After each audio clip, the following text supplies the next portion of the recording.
Hello, everybody.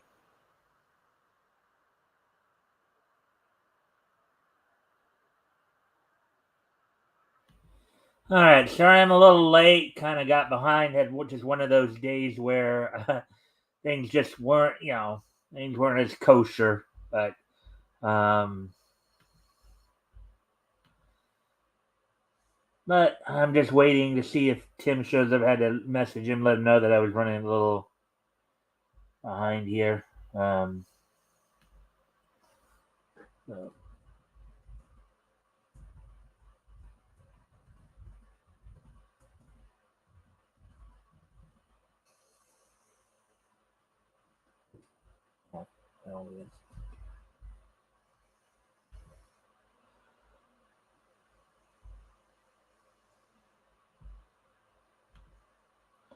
Yeah, so I'm just right now just sharing the link out, as it were, or sharing the stream out, as it were. So just we'll get to everything in a moment here.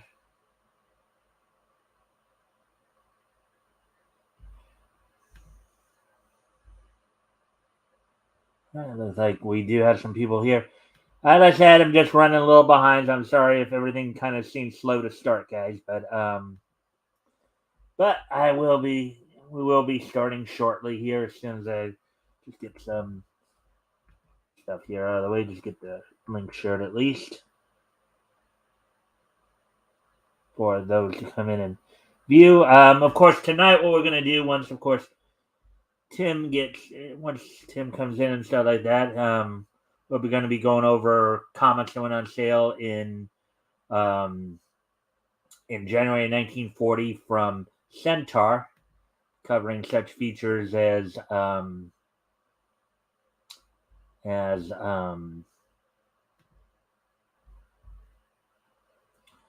Speed Centaur, Phantom of the Fair, Dean Denton, Mini Midget, and Mighty Man. So that's what we're going to cover tonight. I will try to well, it does look like we have at least 3 people in here, so at least that'll be good. Again, I'll be getting to that in just a moment here. Just as I said, just getting everything, getting the word out a bit. So hopefully, as always, if you guys can like and share the stream, see if we can get some more friendly people involved to engage. Also, if anything here grabs your attention as we get into the topics, we will, I'll try to answer the questions to the best of my ability here.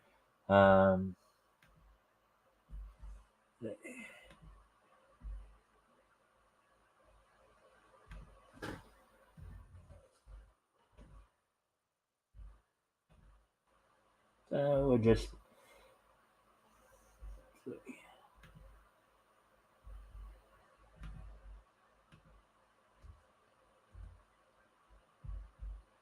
and finally, Truth Social. Once we get this out of the way, then we will try to get started. I'll try. Oh, all right.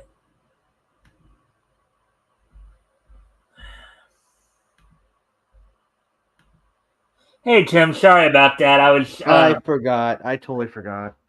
Well, not only that, but I actually ran a little late here too. Just had one of those days where like things just seemed to be going wrong and got behind. So, you know.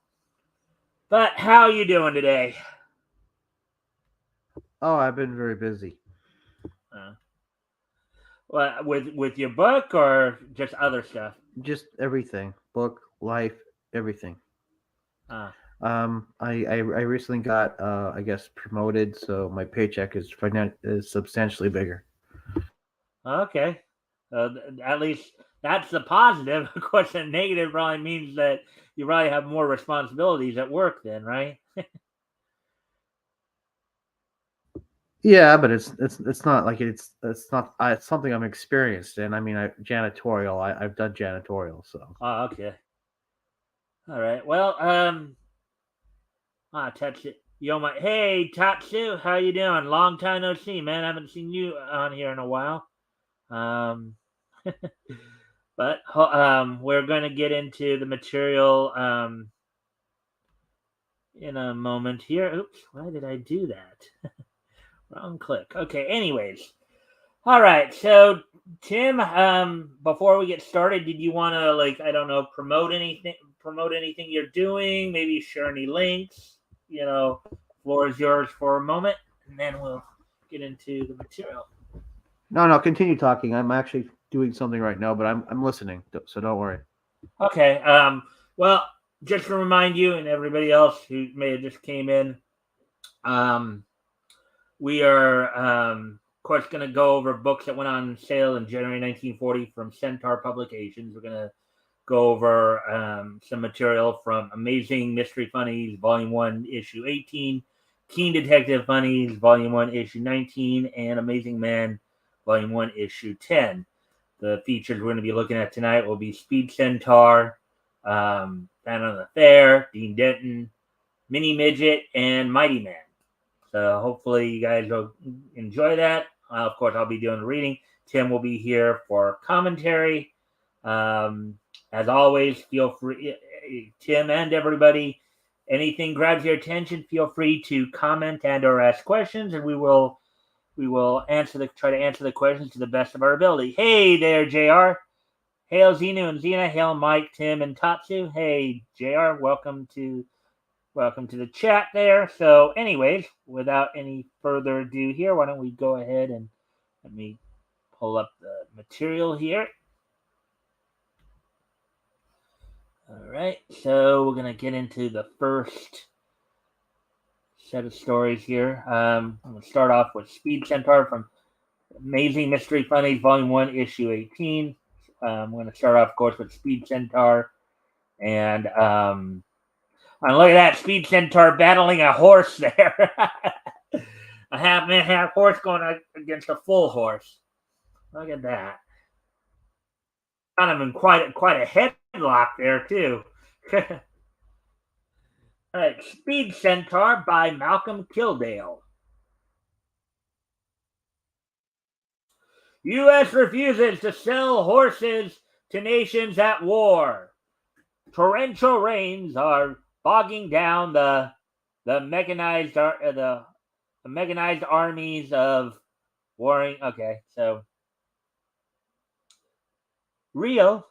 We had better look into this matter before the USA is dragged into this bloody war.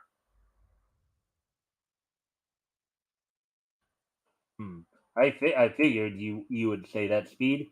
Now, what will we do? Hop on my back. We're going west. And so, with a mighty leap from atop Knobnose Mountain, that's an interesting name to have for a mountain. Speed, with Real on his back, soars high in the sky.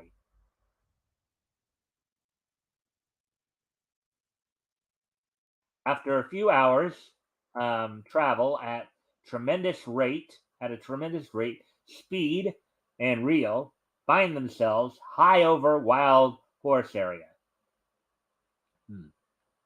Look, Speed, there's a bunch of wild horses down there. So I see, Real. Well, drop down near them. So I see, Real. We'll drop down near them. I have a plan. I wonder why he's heading west. Could it be that maybe he thinks that since the U.S. isn't going to sell the horses, that maybe somebody will try to steal them? I wonder if that's kind of going on here. I don't know. An isolationist comic finally. Well, yeah, before December 7, 1941, America did not want to get involved with the war, obviously. It wasn't until we were attacked in on that date that So, landing near the horses, Real cries out, "Look, they've spotted us." The stallion leader of the wild horses pauses, staring at the strange figure of Speed. So even horses are a little bit baffled by half men, half horses on there, Tim. I guess so. I mean, there are cases where there have been half man, half horses walking around. Yeah. Slowly, he approaches Speed and Real. He's angered and annoyed at their intrusion on his domain. He's a killer. Look out! He's charging at us. With every muscle in his huge body quivering, the stallion bore down on Speed, set for a kill. Tim, feel free to chime in if anything here grabs your attention. I guess just reminding you so you're aware. Nothing out of the ordinary. Just a half man, half horse fighting with other horses. I guess. All right. With a cat-like leap, Speed dodges the vicious bite and flaying hoofs of the killer stallion. When the stallion wheels about for another attack, Speed, with lightning-like motion, knocks the killer horse down. As the wild horse struggled to his feet, Speed was prepared for him with a vice grip on the stallion. Slowly forces him to the ground. Look at that headlock! Look, that's I guess a man with horse's strength there. Look at that headlock he's got on him. Yep. Having been forced to the ground, the stallion slowly realizes he has met his master in this combination of man and horse called Speed. Quite a bit of narration going on here thus far. Not as much dialogue, but at least a little bit more dialogue than we had last week, of course. Yes, but the New York comic publishing industry was anti-German and pro-war usually. Well, I think they were pro-war. I think the average American person at that time didn't want to get involved. I'm not sure about the governments, but the American public didn't want to be involved.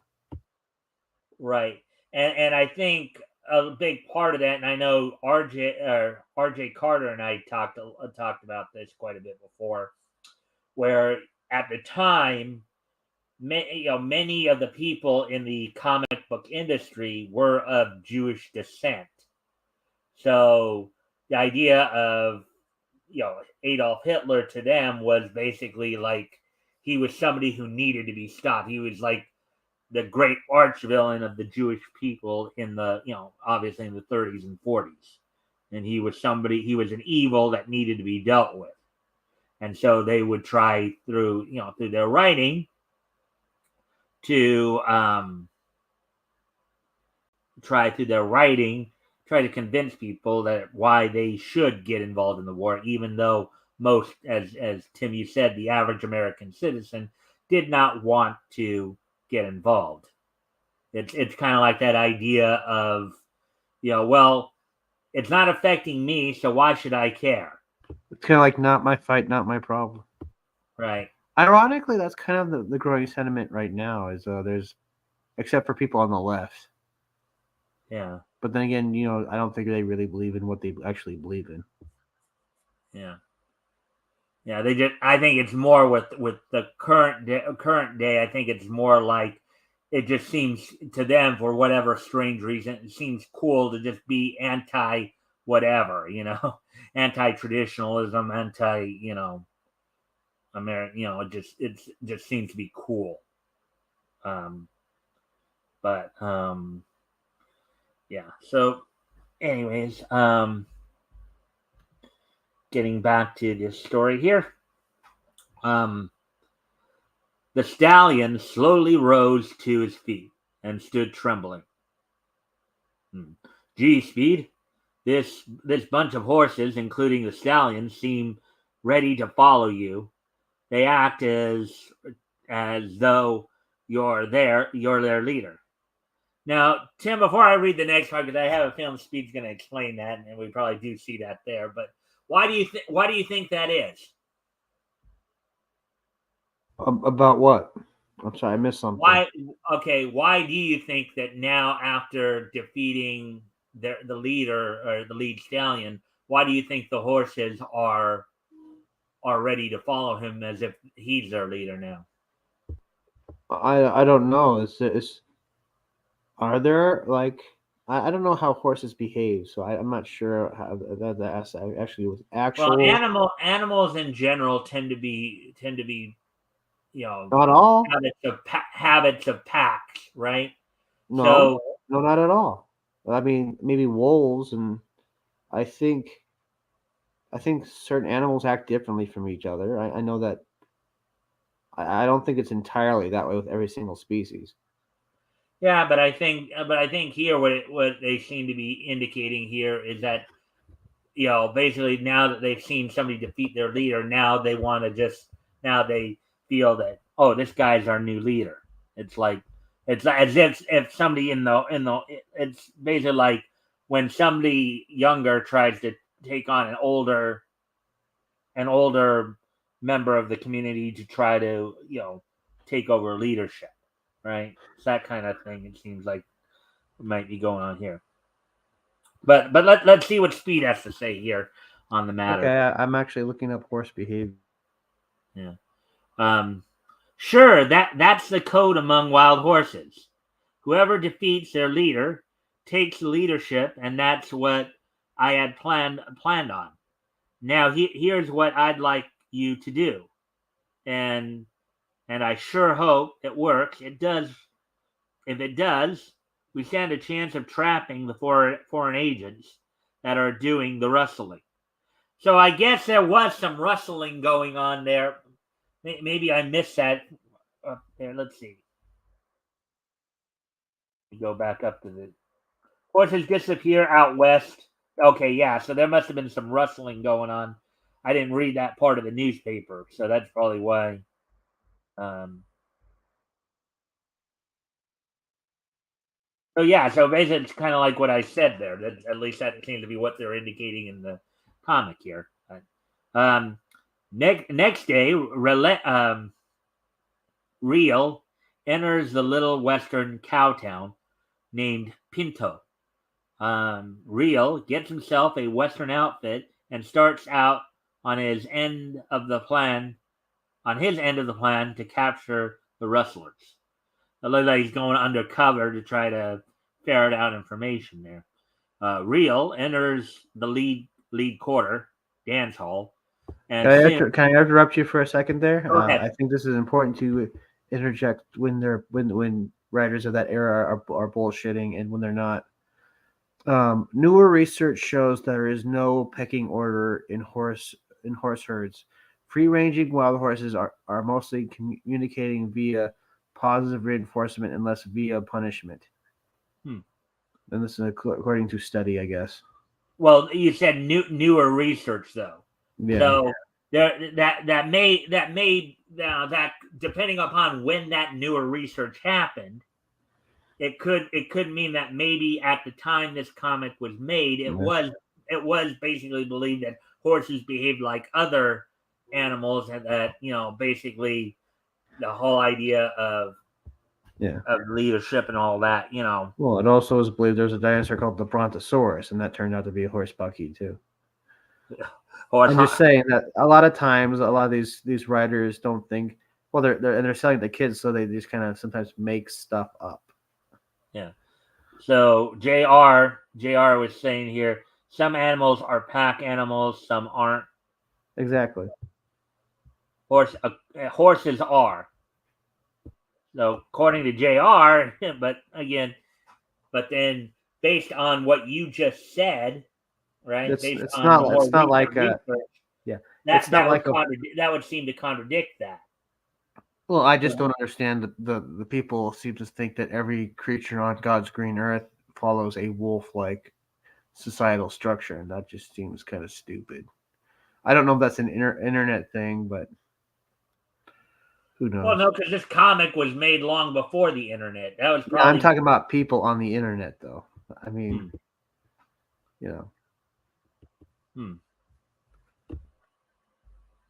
All right. So, anyways, but good research there. Good pickup there, Tim. Thank you. Yes. So, continuing on with the story here. Let's see. Oh yeah, and soon he is telling the bartender in a loud voice, "And I'm telling you, Mister, if there was one horse in that valley, there was 1,000." He's probably trying to let the word out so people will hear him, obviously, right? After an hour of such talk, Real leaves and notes with satisfaction he's being followed. Hmm. Hmm. Looks like I've got a bite. As he turns down a deserted side street, Real hears a sharp command. Reach, guy, and be quick. That's an interesting way of putting that. uh, quick as a flash, Rio drops to the ground.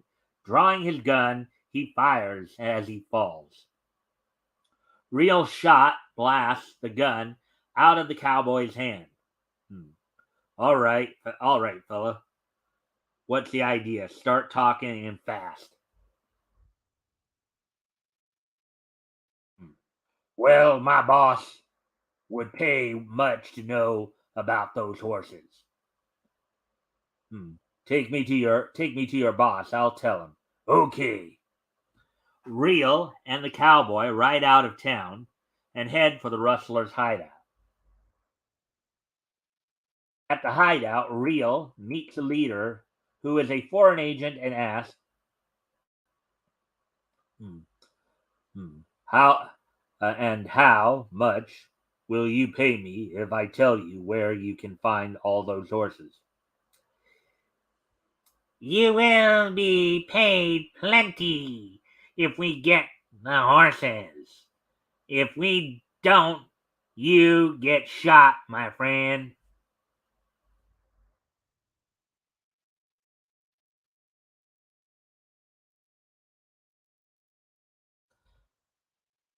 Two horses, you lazy dogs. There's work to be done. With Real guiding them, the gang makes for the valley where Speed waits with the horses. Hmm. I hope Speed's plan works. All right. Oh wait, actually, that was a thought. Not. I hope Speed's plan works.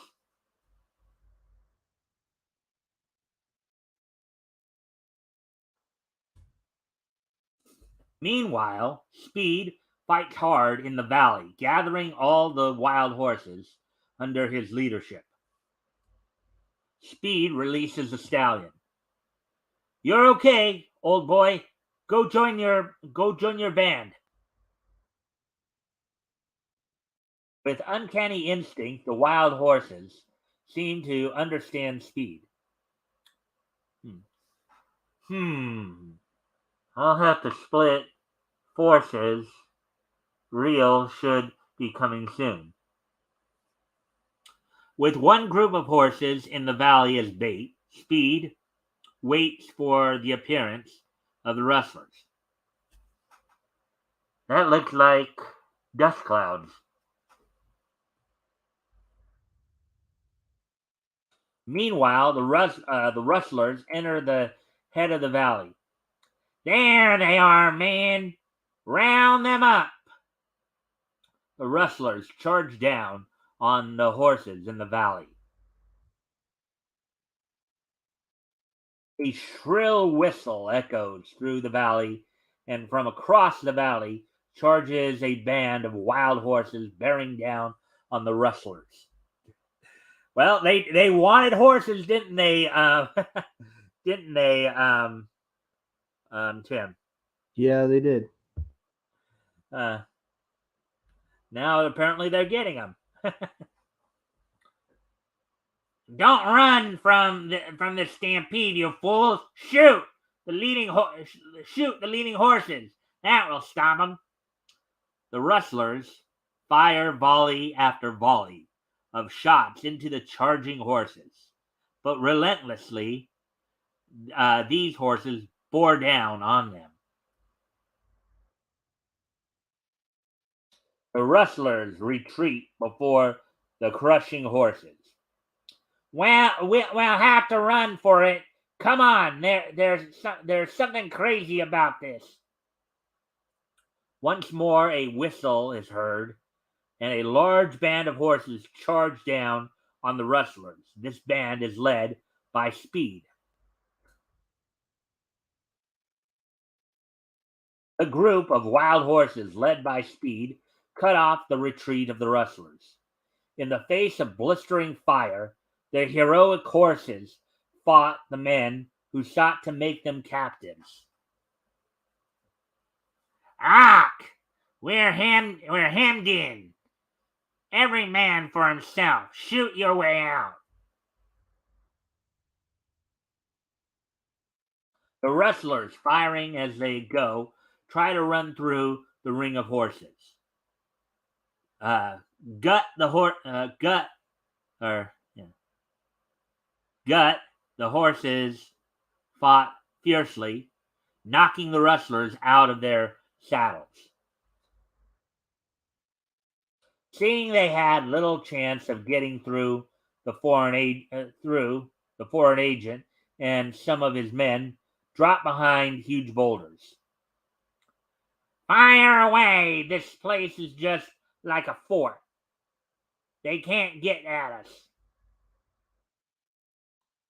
When the horses tried to leap the barrier to get at the rustlers, they were dropped like flies.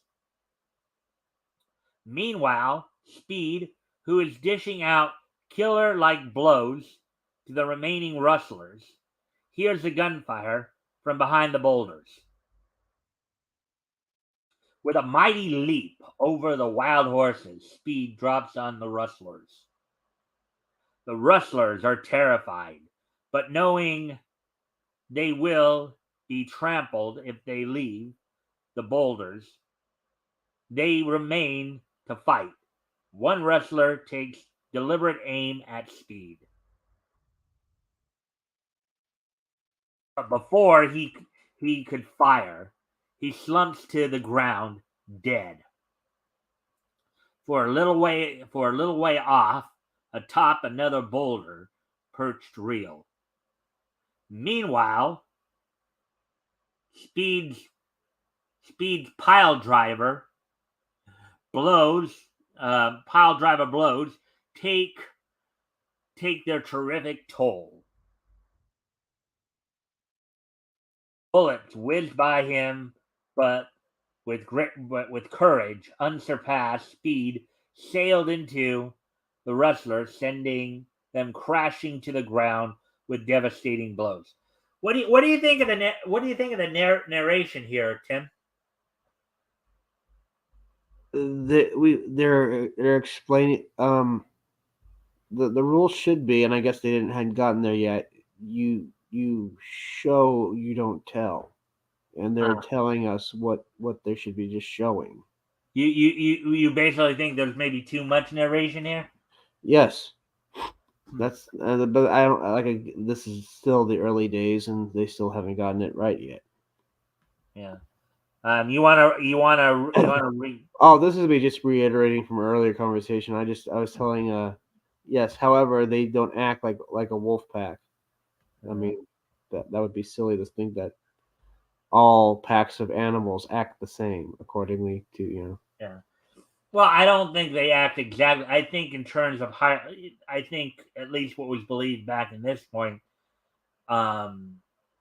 maybe hierarchical.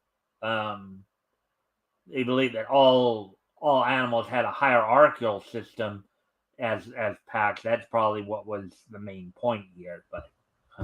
But as you noted earlier, you found out earlier that's not the belief now.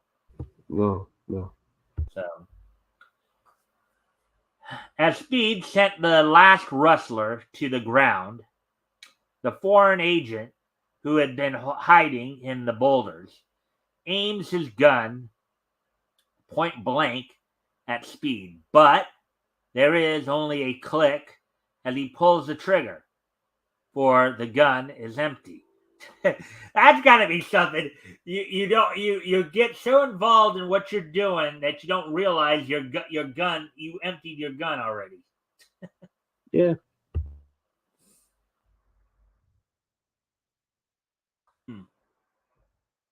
With a look of terror and a cry of fear, the foreign agent leaps across the boulders with the hope of escape.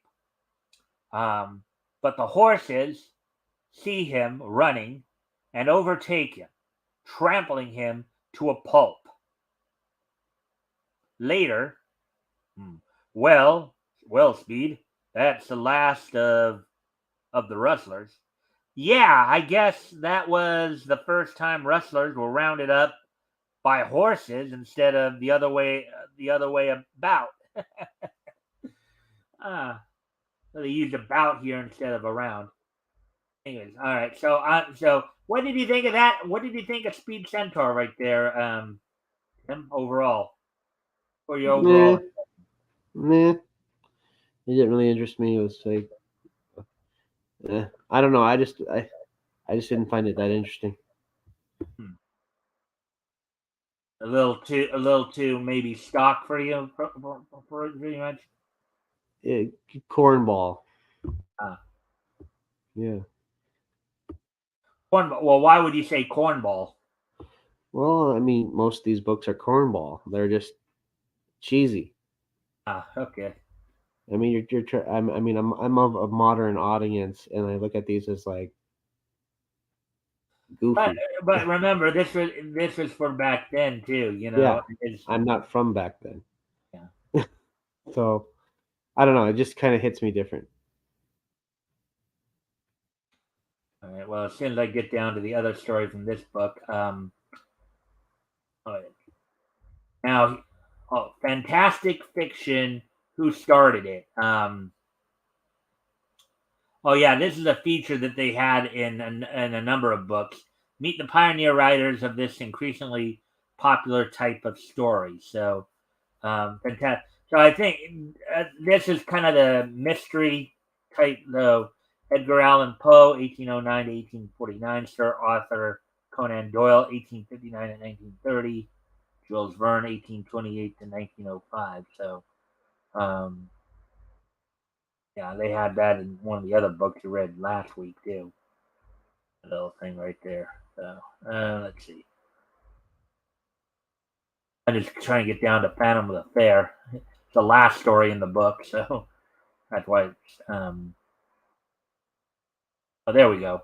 There's Phantom. Now, before I get into this, I do need to step away from the computer for a moment, but I'll be right back. Tim, if you want to, like, maybe talk to the chat, maybe you can plug stuff if you want. Maybe talk about what Okay. you want, get your impression.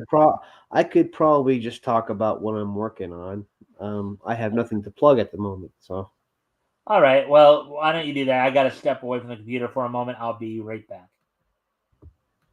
Well, this pause in the action is brought to you by Shep's all you can grape pig farm. That's right. There's nothing like bacon after it's been taken. Anyway, I am working on the script for Zen Odysseus. That's still being. The script for Melvin Forest finished. What else? What else? What else? What else?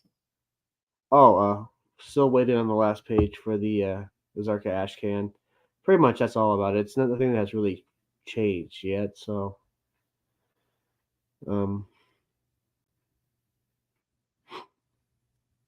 What can I say? Sometimes interesting stuff happens, and sometimes it don't.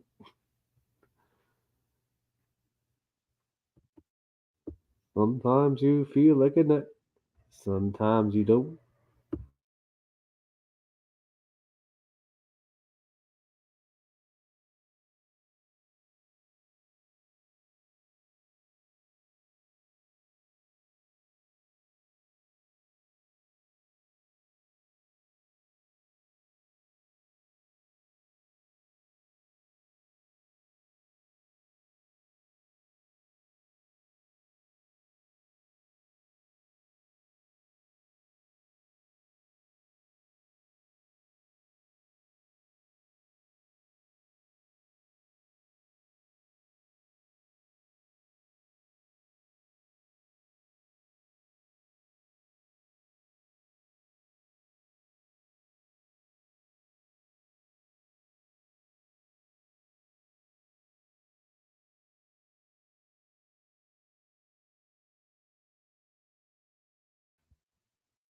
Wonder when he's gonna come back.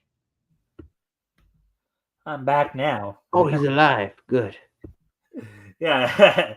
I did have to step away for a moment, but back now. So let's get into this next story. Oh, you didn't hear all that? So Melvin, script for Melvin 4 done. The script from Zed and Odysseus #1 is in the works. Still waiting the last page for the Azarka Ashcan, which I'm interested in making Ashcans. Mm-hmm. That's about it. Yeah, I know RJ was telling me the other day when I was talking, you have really cemented the idea of calling it Tim Olson's Melvin now after what we covered. Yeah. There was the whole. Actually, that turned out to be a big nothing burger since they both kind of came to an agreement out of court. So Yeah, apparently, yeah, I heard. I didn't even know about. I didn't even know that until I talked to Tug on his stream last week. Wasn't even aware that they had come to agreement because I hadn't heard anything about it. Um, just looking at the title alone, I kind of phantom of they spaced it out. They could reimagine this character as a fan that's trying to be a hero, a fan of comic books. yeah, Fan Tom. yeah. Well, yeah. Well, he would. They would late. This feature would later become known as Phantom Man. Basically, spelled the same way. They're just adding an A and an N at the end there. Phantom Man. Anyways, Phantom of the Fair is what this feature is called that we're about to get into here. So, as soon as I can find the cursor, Phantom of the Fair by Paul Gustafson. One stormy night, as the heavens seem to split wide open from the claps of thunder, lightning, um, mysteriously lightning mysteriously concentrates itself on the hidden laboratory of Dr. Ting Loy, notorious creator of the underworld machines.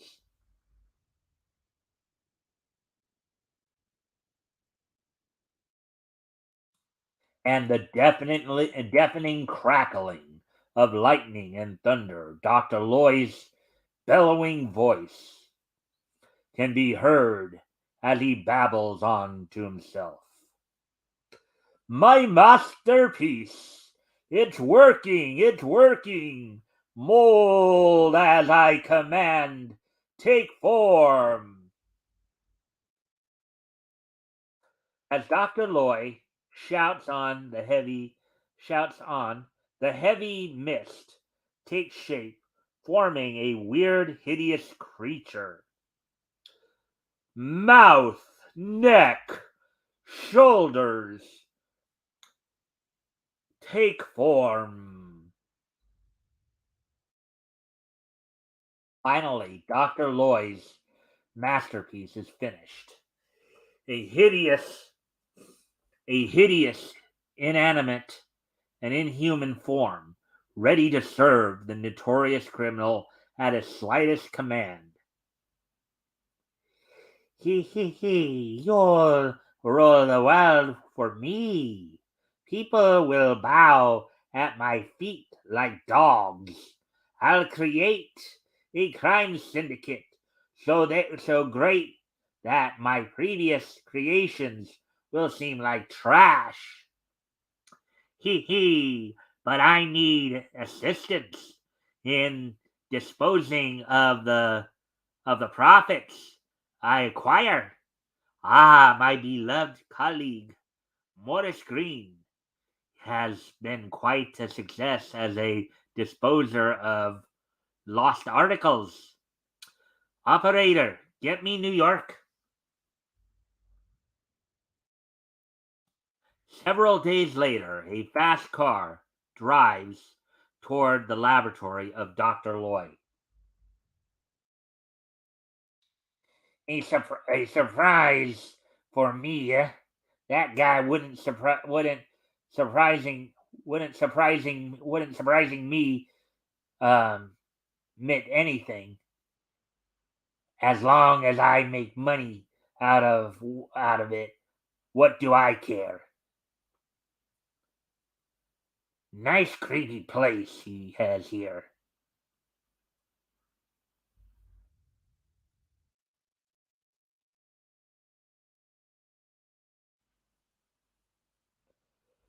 The the door uh, uh, uh um the door. See who it is. Go, yeah. As the hideous form appears in the doorway. Go, yow! As Morris Green fires away at the towering creature, Dr. Loy steps out. How do you like my little surprise? You might as well stop wasting bullets. They won't harm him. Wow! That thing out of here. Oh, wait, oh. Get that thing out of here. Okay. Uh, what is it? What is it? It can't be human. Precisely. My masterpiece created with my own hands. Come into my laboratory and I'll discuss my plans with you. What do you think so far, Tim?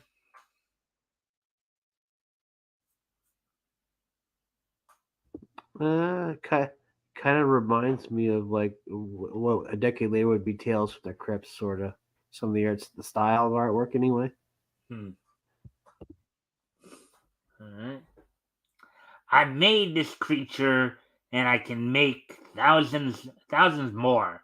They'll obey my slightest desire because I am their brain. Through this machine, my thoughts are transferred into their actions. Now, all I have to do is put my creation to work. I can't believe it. You're a genius.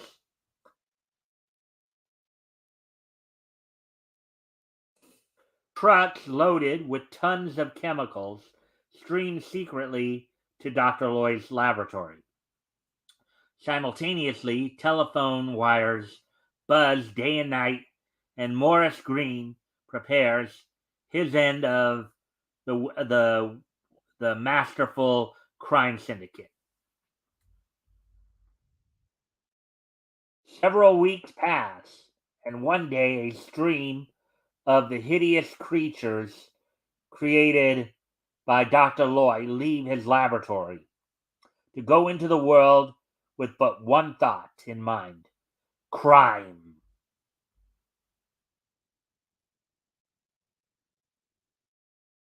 In the following days, terror prevails throughout the cities in the vicinity of Dr. Lloyd's laboratory. Police try to stop the reign of terror, but all is in vain. As a bank is being looted, one civilian stands out above the rest in the struggle to stop the work of the monstrous and strange fiends. Fighting like a furious tiger, he tears into the monsters. Crashing blows send them sprawling back into the others rushing into the bank.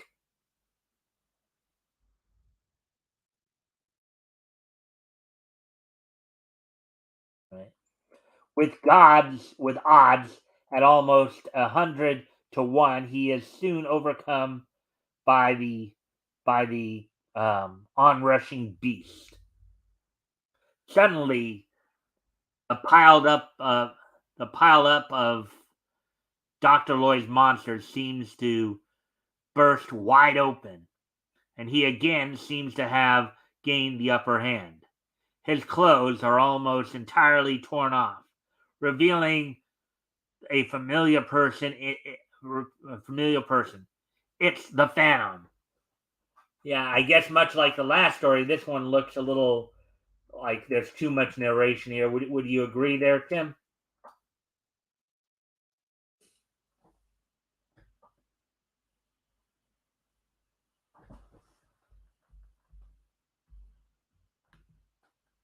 Hmm. Huh.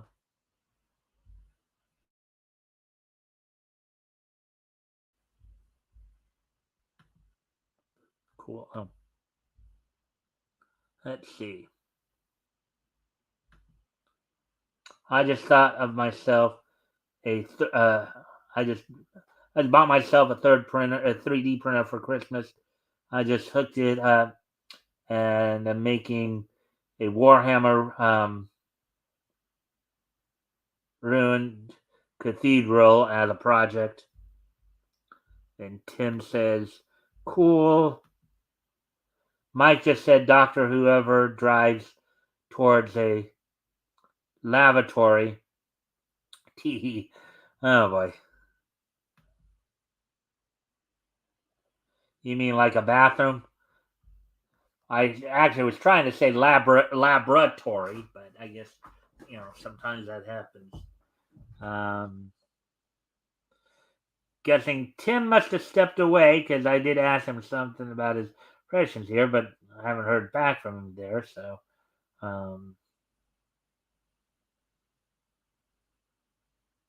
guessing he must have stepped away because I can see that he's got the mute button on his avatar there. So, anyways, well, hopefully he'll come back soon. Hopefully everything's all right. I will go ahead and continue on here then.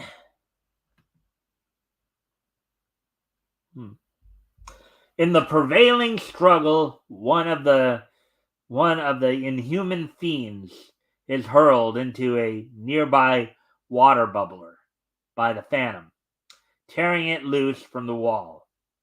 As the water strikes the hideous form, it begins to dissolve.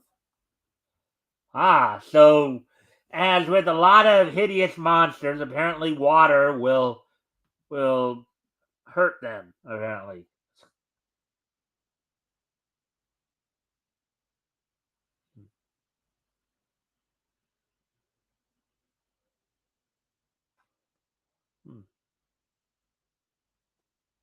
You all right? Yeah, I was just waiting to see when you were coming back. The story seems a lot of narration too, like before, right? Yeah. It seems to be kind of a thing in the late 30s, early 40s. Yeah. So still, we're trying to figure out how to tell a story through dialogue as opposed to just narration. Albeit they did have some dialogue here at least, but boring through the creature like the water streaks across the bank, forming an unpassable barricade. Their doom in view, the monsters recede to turn somewhere else.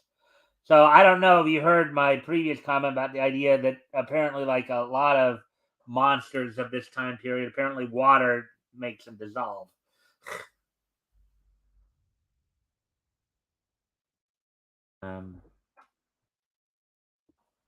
Seeing what is happening, the police rush in.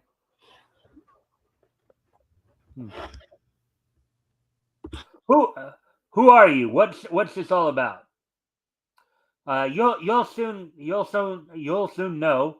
Quickly, gather up as much of the water near the bubbler as possible for a chemical analysis.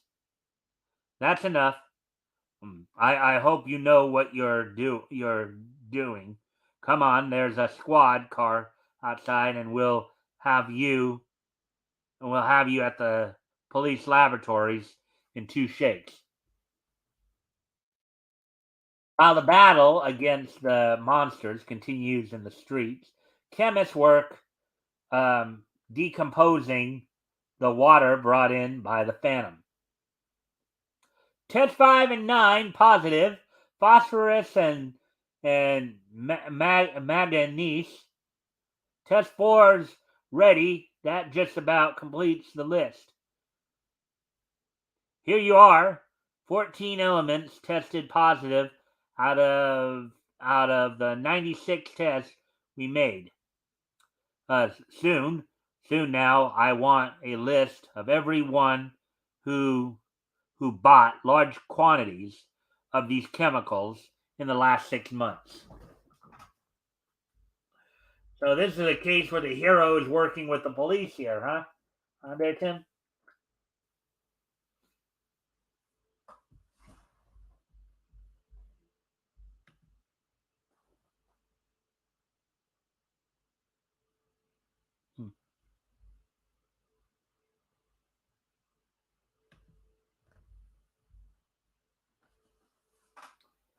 At once, the Midwestern city becomes a nerve center of telephone operations. They all point to the same place. They all point to the same place, right to this section, stranger. Yes, I think your troubles will soon be over. If my guess is right, Dr. Ting Loy might know something about all this. His laboratory is near here.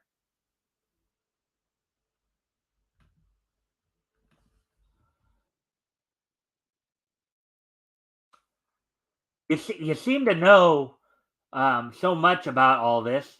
What do you suggest we do? Order every hydrant in the city opened and flood the streets. These things will dissolve when water strikes them. Hurry. You've no time to lose. While the police flood the city, the Phantom races for the laboratory of Dr. Loy.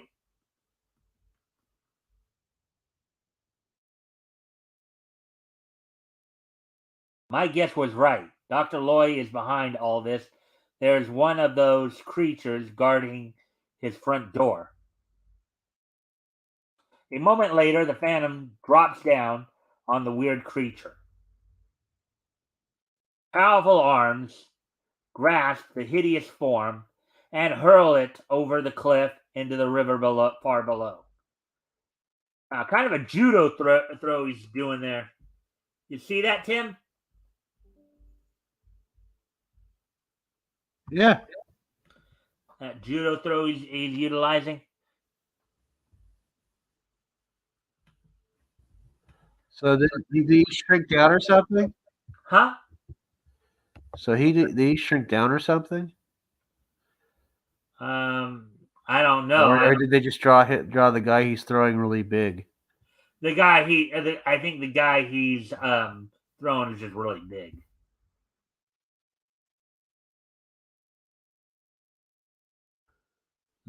The door is locked. Well, I've done harder things and breaking a door before this. As the Phantom crashes through the door, Morris Green jumps up and draws his gun. What the Phantom?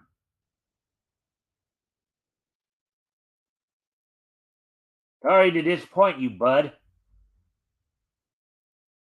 A crashing blow sends Green reeling into the corner. And the Phantom next turns to Dr. Lloyd's laboratory. Laboratory, not to be confused with lavatory. Just so we're clear on what I'm saying. So you're the notorious Dr. Lloyd. Your fiendish plan worked all right until I came along and found out that water will dissolve your masterful creatures. At the sound of the mysterious voice, Dr. Lloyd turns around, suddenly pulling out the plug from his head apparatus to the radio director of the hideous monsters. Instantly, the destructive creatures stop in their tracks as the mental radio beam is broken.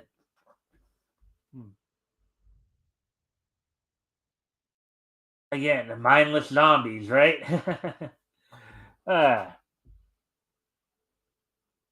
Something's happening. Those monsters have stopped. That fellow in the strange outfit must have been right about Dr. Lloyd. Come on, we're heading for his place.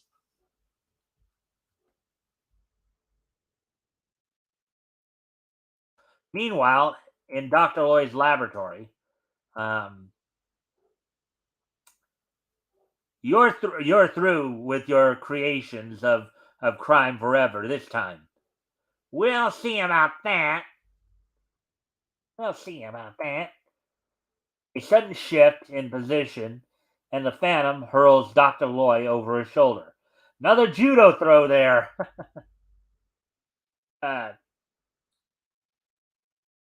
It'll take a better man than you to beat me, Doc. This ought to hold you. A clamor of footsteps is heard in the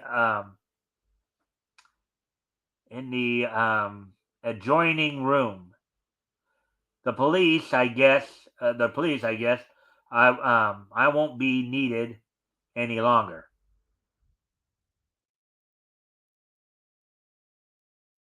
Oh, my jaw!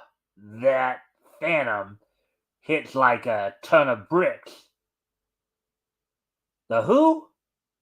I wonder if there's anything he can't do. Boy, what a copper he'd make. Thrills, excitement. Don't miss the next episode of The Phantom of the Fair. So, Tim, what were your overall impressions of that story? Overall impressions?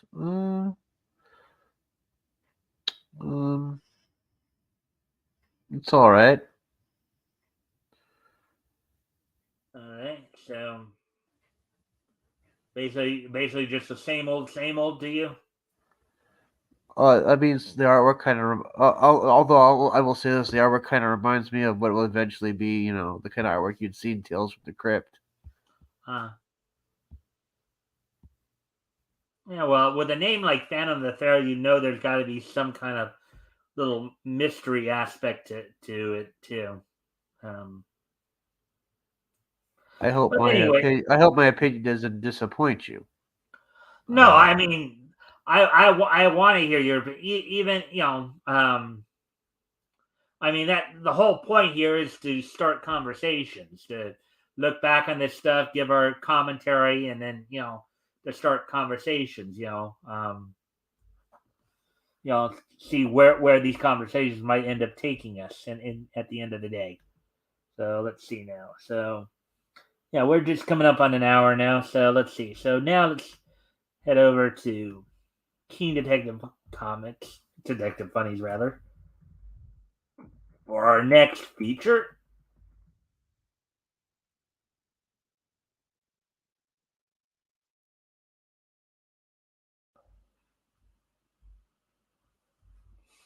which will be number 19.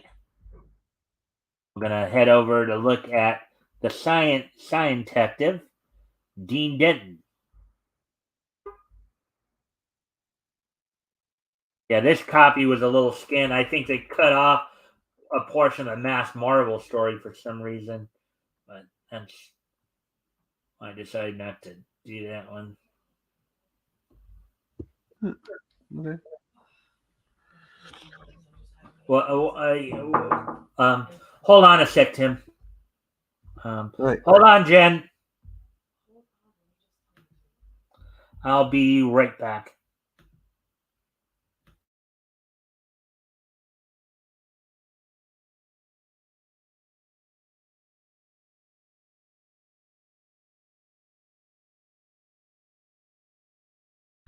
Oh, I want to make a correction. It isn't. The line is actually. I gotta make that. I'm trying to work out my jokes here.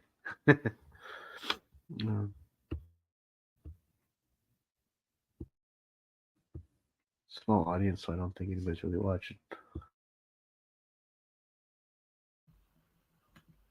All right, sorry about that. My sister needed to tell me something, so that's why I had to step away there. But, anyways, this interruption was brought to you by Shep's All-You-Can Grape Bacon. Yes, there's nothing like bacon after it's forcibly been taken. Shep's Grape All-You-Can Grape Bacon. Back to you. Let's see.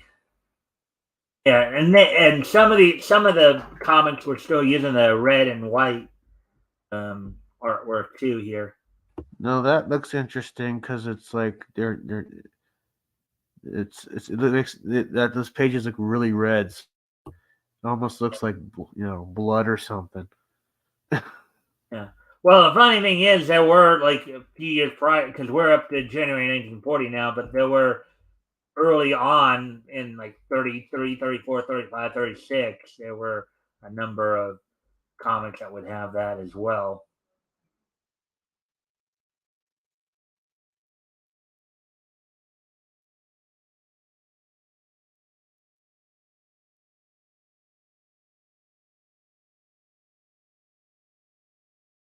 There we go. Dean Denton, Scientific Detective. Dilemma of the Deep by Harry Francis Campbell. The Conqueror's plane, with its $500,000 cargo of radium, lies on the bottom of the Atlantic Ocean, on the bottom of the Atlantic off the coast of the Belgian Congo. There has been no sign of the Conqueror, who jumped from his disabled ship in a parachute. Dean Denton, ex-ventriloquist and now scientific detective, waits in Bomba, I guess British Columbia, what I'm guessing, with his assistant, Carol, and his valet, Absalom, for diving equipment to salvage the sunken radium.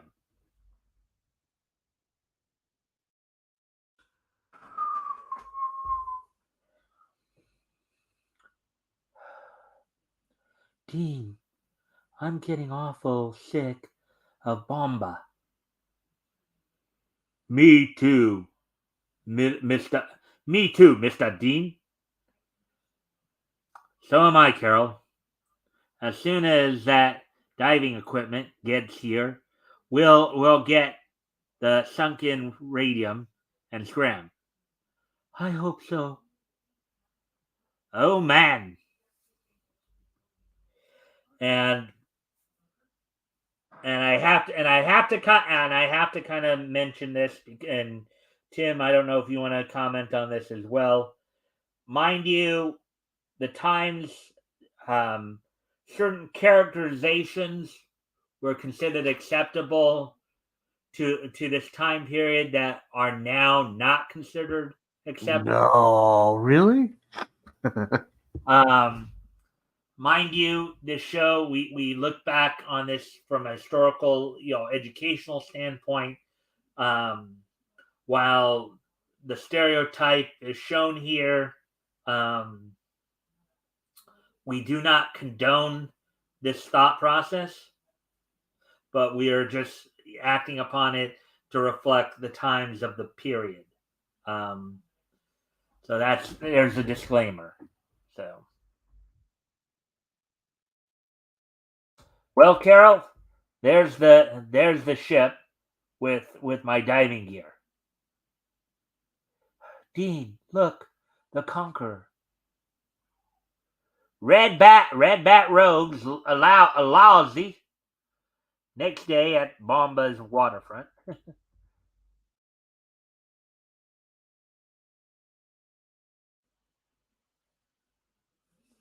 I'm just trying. Oh, okay, yeah, that's still Dean.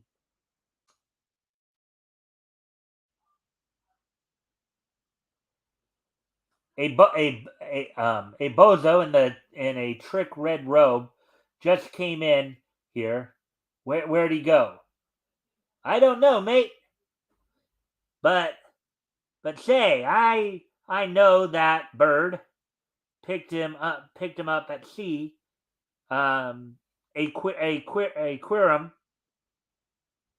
Now, of course, queer means something totally different back at this time than it does now. Obviously, um, hmm. That was a conqueror, all right, and he always spells trouble for me. Oh, I wish I was back in Harlem. The next day off the coast, um, this should be the spot. Let's sound here, Captain. The Geiger Mueller counter points straight down. Editor's note: the Geiger Mueller counter is used to locate lost radium um, by detecting the Oh, now flow. that is interesting. They actually would add an editor's note if they felt people needed to know something. Yeah. Well, in this particular feature, Tim, this was common for this particular feature. This Harry Campbell did this. Dean Denton is a scientific detective, so he's more than just your run of the mill, hard knuckled, detective. He's I no think you Slam mean Bradley, hard mind you. boiled. He's like no Slam Bradley or Dick Tracy, but he solves a lot of his case. But Dean Denton here solves a lot of his cases through scientific I means. think the term you're looking for is probably hard boiled. Hard boiled, yeah. That's the right term. Flow of electrons from radioactive substances. Hmm. You can't dive here, Mister Denton. The water's 300 feet deep. 300 feet, huh? That's one way to reach it safely. If I can get some helium. Helium. That's for zeppelins. I don't follow you, I don't follow you, Dean.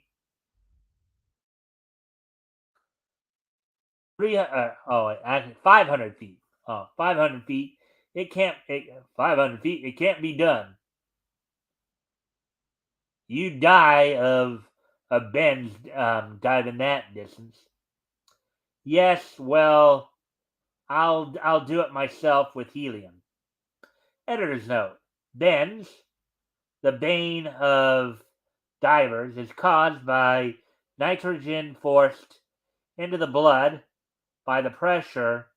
When the pressure is relieved, the nitrogen forms bubbles, um, sometimes causing bends. Yeah. So I guess when you see divers like bend over like this, I guess is what they're getting at. Um, at um, at the camp uh, at the company Belgio offices, um, helium, Monsieur Denton. It happens. We do have a few tanks and oxygen, of course. Put it aboard the boat for me, will you?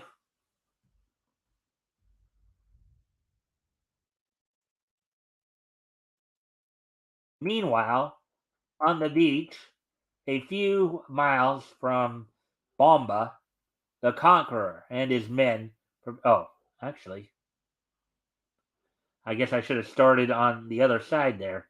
Um, well, Absalon, round up somebody to help you. You'll be in charge of the pumps when I dive for the radium tomorrow. I wish I was home lazy. Meanwhile, on the beach a few miles from Bomba, the Conqueror and his men prepare. You you'll have the boat and diving gear we borrowed. Good. We'll follow Denton and let him lead us to the radium. Okay, Chief.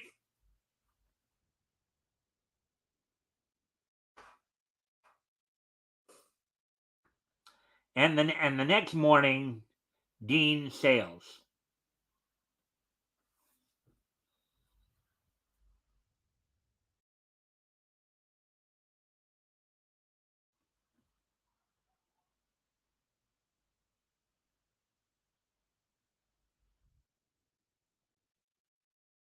All right. Dean, are you sure it's safe for you to dive for the radium? Safe enough. In the meantime, there's Denton's boat. Follow carefully. Drop anchor here.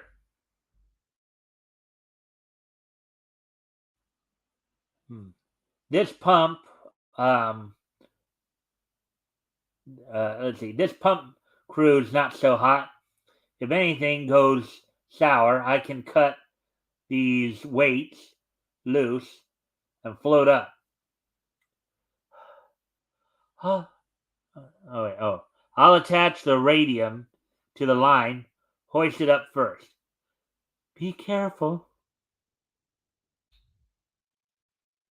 With a prayer, Dean drops over the side. He descends further and further into the murky depths in quest of the missing radium. Anything catching your eye or ear yet, there, Tim?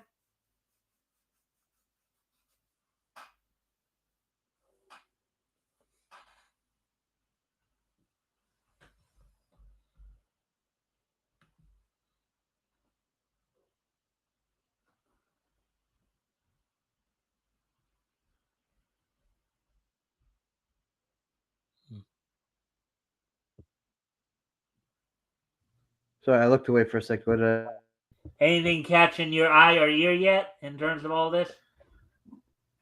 um, a lot of editor notes. All right. Probably something a little different from what we've otherwise read, right? Well, usually when they do an editor's note, it's usually to refer to another issue of a series. Yeah. Because the character in the previous issue, I mean, in the current issue is like referencing it, so that just in case people missed it, they had put in an editor's note. Right. Meantime, on the Conqueror's boat, there goes Denton. I'll follow. If he sends up the radium, grab it. The Conqueror goes over the side of his boat, following Dean. Dean recovers the radium from the submerged plane. Well, here it goes, safely, I hope.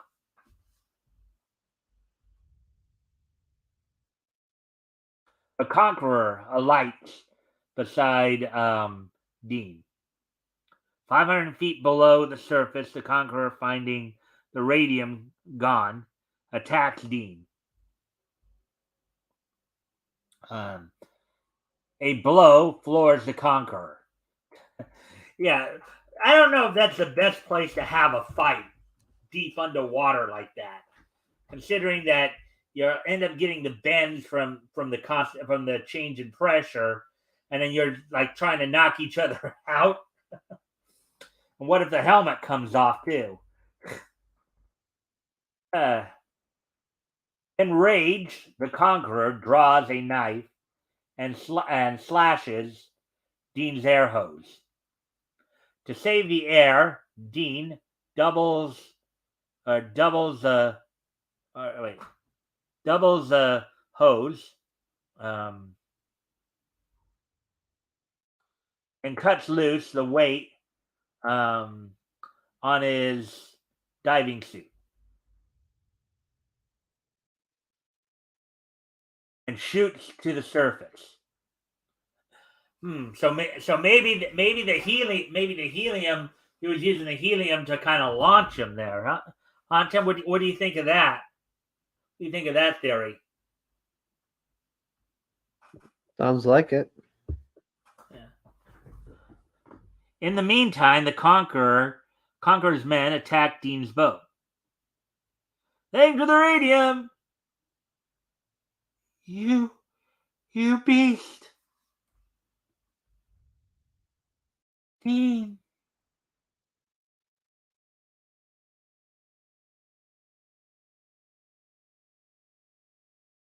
Pull him up quickly.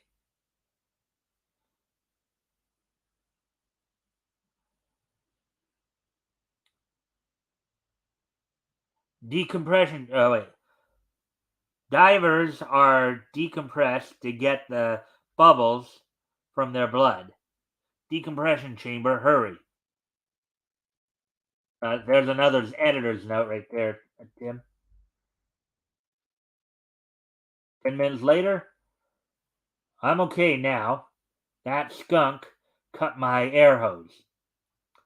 And his men got the radium. No sense in attacking an armed boat when there is a simpler way. Ah, he's coming up. The Conqueror is pulled around aboard the boat.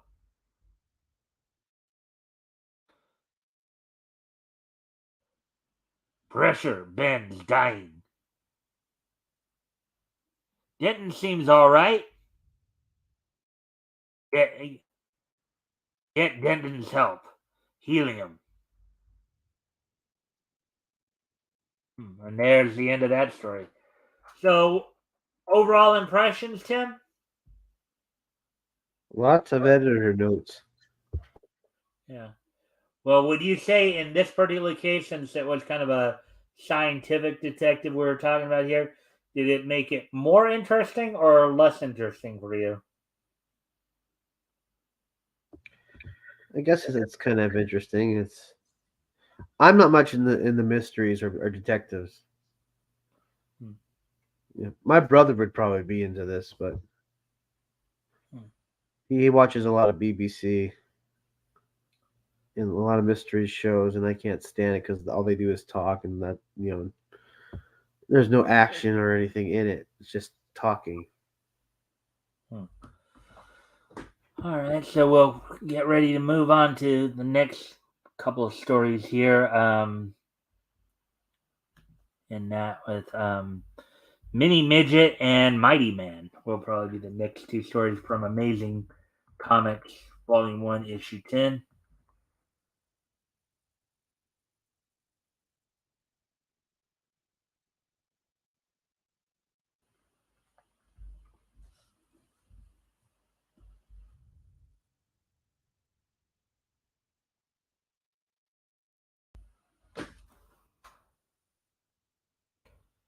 Amazing Man Comics number 10.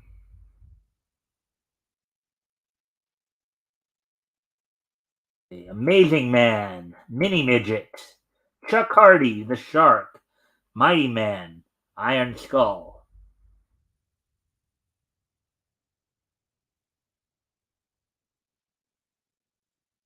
Walt Disney's Pinocchio.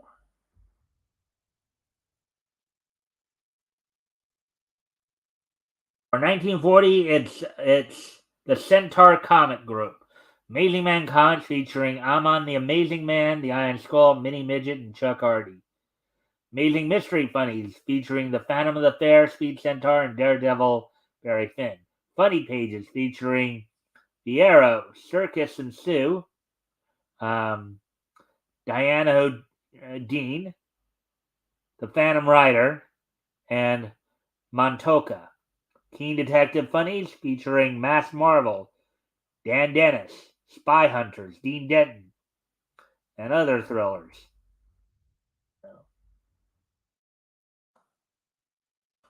Well, this copy's a lot better. Wouldn't you say, Tim? Things are a lot more brighter here. Yeah. Probably a near mid copy, probably. Look how all the lettering looks handwritten. Yeah, you're right. I mean, like it doesn't look like actual lettering. It looks like just somebody's chicken scratch.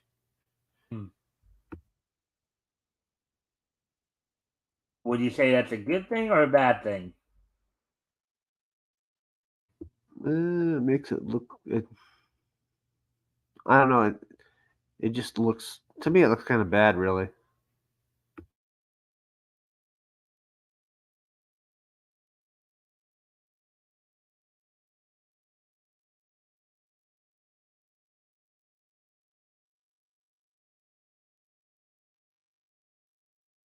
I'm just trying to get down to the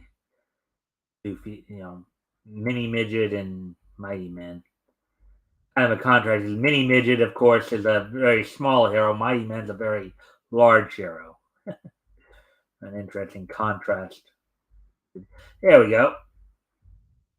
Mini Midget, the Super Midget. Mini Midget and Riddy are two super midgets only as large as a normal hand. But their identities are plenty, or their adventures are plenty and exciting. Read on. So there's there right there is Mini Midget and Riddy right there in the palm of that guy's hand.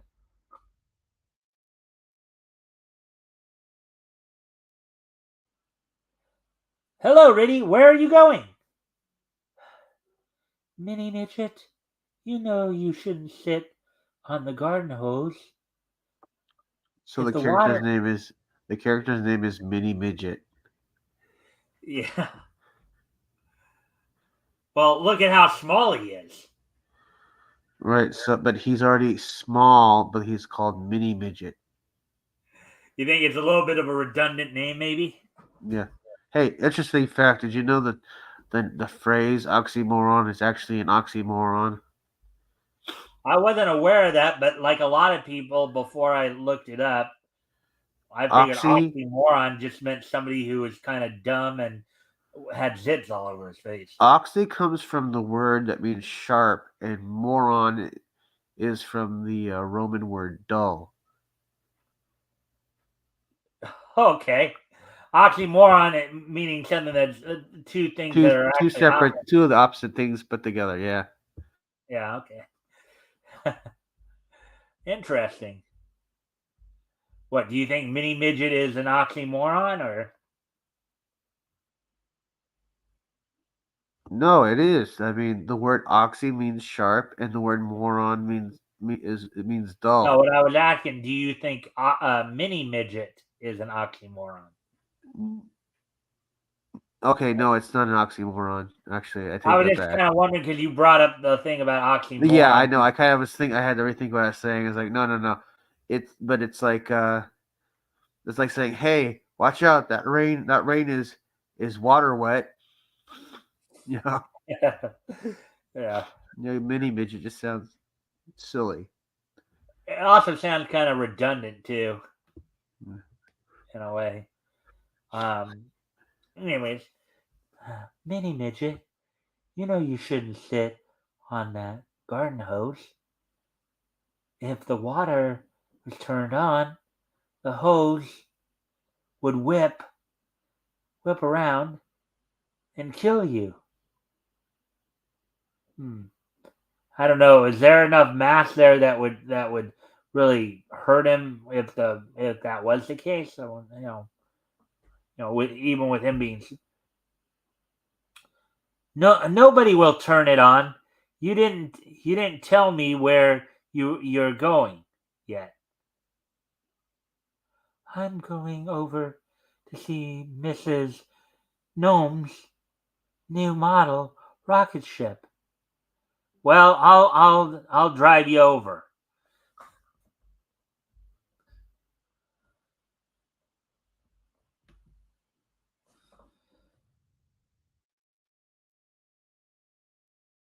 Hello, Mini Midget. Hello, Riddy. Hello.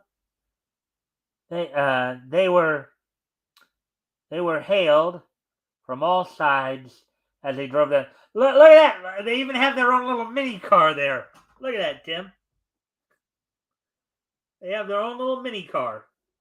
Yeah, they do. Uh, Mini Midget. There's Mr. Gnome in his backyard. This car is only 14 inches long, but it sure can step. It sure can step. Oh yes, I see him.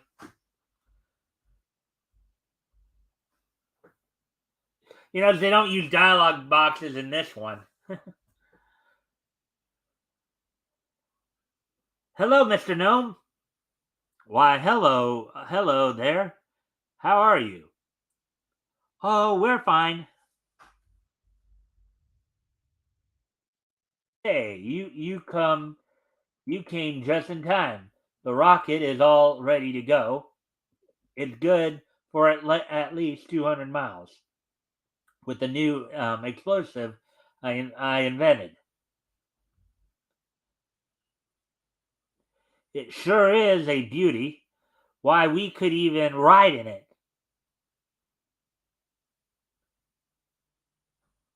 Not me. I don't want to ride in it. No, sir.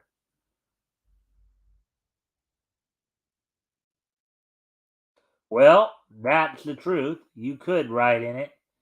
It's built inside just as a ship for a voyage to Mars. Might be only smaller. The explosives in this would run out about let me see about over Africa the way it's pointed. Boy, what a ride that would be.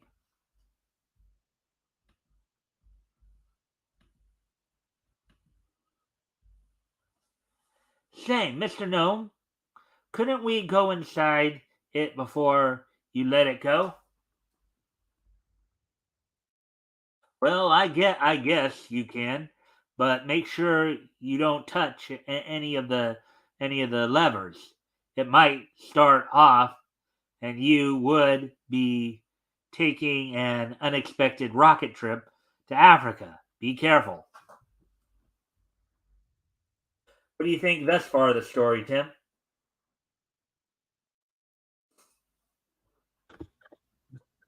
Uh, very bright colors. uh, well, you notice too they're not using dialogue boxes here either. You notice that? I mean, sorry. Yeah, I noticed that. That's so odd. Yeah. Come on, Riddy, let's go in. I'm right behind you. Go ahead. I bet I could run this rocket. Look out for the oil on the floor. Oh boy. Mini Midget's foot hit the oily spot. Losing his balance, he fell back against the levers. Oh boy. Isn't that classic? Hey Tim? Yeah, that's very classic.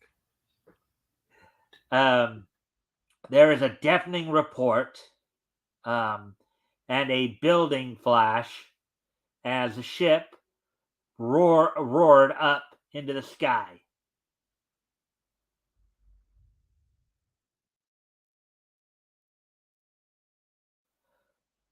Knocked unconscious, two quiet, still forms lay on the floor of the rocket ship.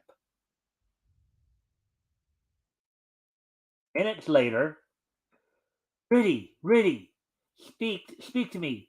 Are you hurt? Ah, her eyelids fluttered. Thank God.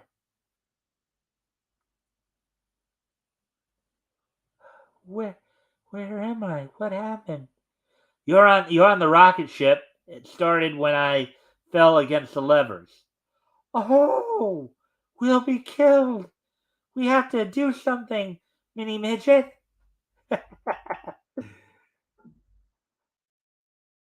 Tim, take a look at her neck right there. Doesn't that kind of look a little odd? What, her neck? Yeah. Yeah, it does look kind Look of like odd. she's got like some kind of spring on her neck, or like one of those things you see some of the women, I guess, over in a case society over in Asia wear. Yeah, kind of looks like that.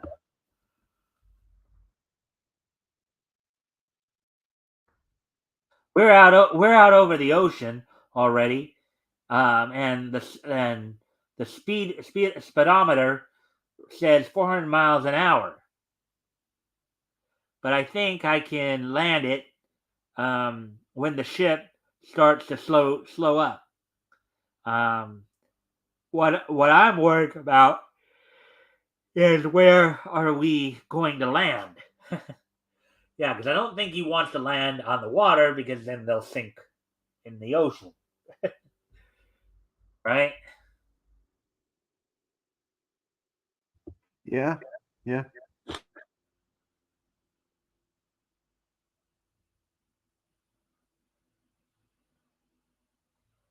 Say, what the dickens was that just past us? Wow, we didn't miss that ocean liner by much. Look like a shell, from the European War to me. It's kind of hard to tell who's speaking there. um, at the rate of speed we're going, we'll probably reach Africa, as Mr. Gnome said the ship would. So at least it seems like there is more dialogue going on in this story than in the previous stories, eh, Tim? Yes, there is. Do you still think though that it's more tell than show though? Do you still get that impression? Yeah, I do. Mile after mile, the 3-foot model rocket ship sped on with its two small passengers, hoping for the explosives to run out so the ship would stop. Yet, dreading it, not knowing where or how they would land. You like these arrows, the arrows they put in here to help you follow where the panel should go. I guess they don't think anybody knows how to read their books. Well, but then but it is, well, the thing is, and I know RJ and I talked about this before too. Sometimes it's kind of hard to tell how the panels are supposed to go because you don't know if it's up, down, or left, right, or what sometimes. I think we're slowing down. There's nothing but a lot of trees and a river below us. Africa No doubt. I knew it. The speedometer is only 275 and it's dropping fast. Well, it won't be long now. I'm glad Mr. Gnome showed me some of the workings of the ship as we near the ground. I'll give it the reverse rockets.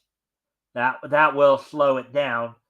That will slow it down as we near our landing. And just a reminder to everybody, if you haven't already, if you guys can like and share the stream, see if we can get some more friendly people to engage. Also, if anything here we talk about grabs your attention, feel free to comment and or ask questions. We will try to answer the question best of our ability. All that being said, of course, let's go on with the story. On the ground below them, a strange sight is beheld. A group of savages are encircled about two white men, human sacrifices to their god of fire, Ramu. As the witch doctor stands, hands upraised, chanting to the god Ramu, his eyes grow wide with fright, and he trembles as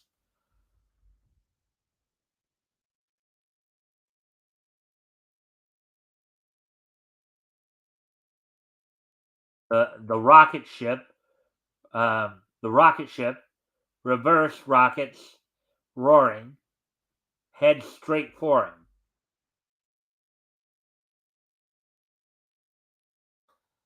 and slides into a landing in the middle of the clearing. The witch doctor, along with the rest, is now groveling in the dust in fear. Oh, here we are, Riddy. But we sure landed in the middle of something by the looks of it. Well, that's got to be a sight. You're a savage, and then all of a sudden this thing comes landing at your feet like that. Yep.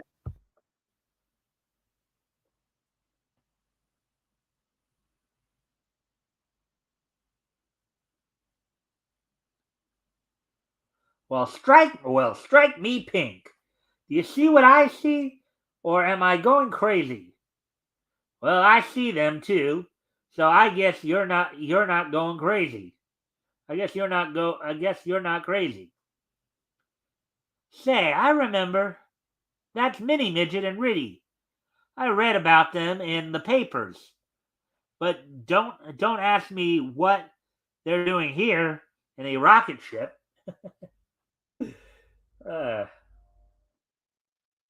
I'm sure they weren't expecting to be there at all themselves.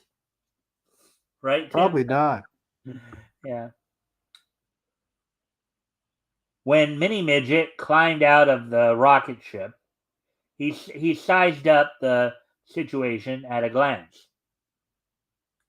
It looks like we've arrived in time to spoil a human sacrifice to their gods. Maybe we can save those two captives. The natives act as if we were some kind of god coming out of the sky, as we did, in a blaze of fire.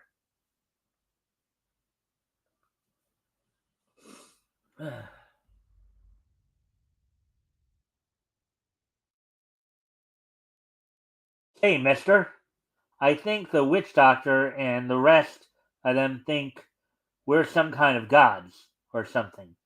Tell them we were sent to get you. They're, they might let you go. Jim spoke to the witch doctor. When he finished, the witch doctor bowed low before Mini Midget and Riddy. Then gave an order to his men. I don't know what Jim said, but it looks like it worked. And let's see, and hurried and released the captives. It worked, Red. Pick up the super midgets. I'll get our things. Then we'll leave in a hurry. Okay, I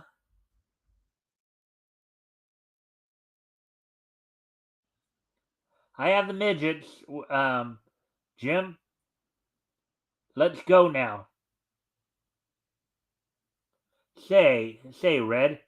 Tell Jim to tell old Sourpuss, the witch doctor, he can have the fire wagon. It's too heavy to carry. Anyhow, the witch doctor beamed when he heard he could have the fire wagon. The fire wagon, aka the rocket.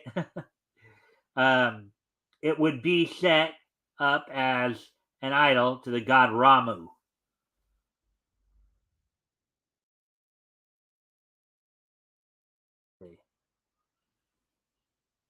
Boy, the whole village is seeing us off. Oh, look at that! The O got cuffed out there. You see that, Tim? Where it should say off there. Yeah, it should, shouldn't it? Yeah. Like you think we can figure out what it was what it was saying. Well, I don't know if editing was an exact science then either. So Yeah. But I seems like they're still kind don't. of making it up as they're going along. Yeah. But I still don't like the looks of them. Won't feel safe till I'm 100 miles from here. Riding on Red's and Jim's shoulders, Mini Midget and Reddy are on their way to the coast in safety. Well, Reddy, things looked kind of black for a while, but seemed to have turned out okay. We can now claim to be the first to fly over the ocean in a rocket ship. Of course, this is what like 30 years or so before um, men walked on the moon. Right, right. I mean, you have seen that one B movie where it's supposed to be in 1980, but it's like obviously a 50s film or something, and they have like a base on the moon, and obviously they don't know how space works because they were able to take a sharp left in space. Yep. The end. So overall impressions, Tim, of that story? I don't know. It's about somebody who's really small and living in the world where what's small to us is giant to him. Hmm. All right. So nothing about the story really grabbed you then. Um, I don't know. Hmm. All right.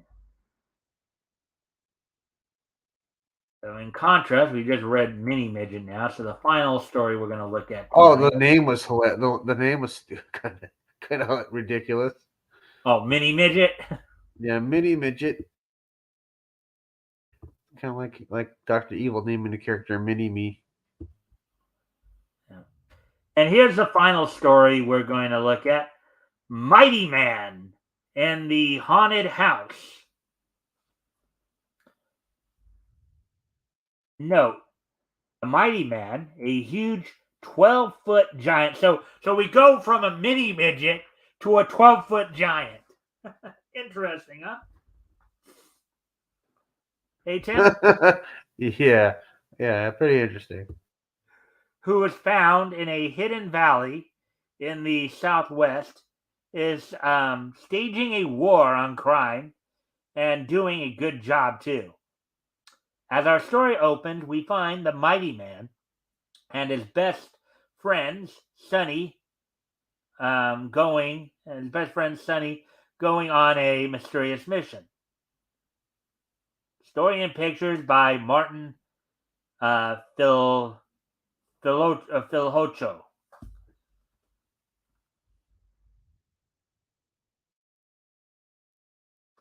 Scene opens on a highway in the Great West. What a night! A light flashes in the car. Uh-oh. I wonder what the mighty man wants. What's wrong? I heard a woman scream back there. You wait here. I'll be back. The mighty man rushes out in the storm. Um, I hope it's no I hope it's no husband and wife thing.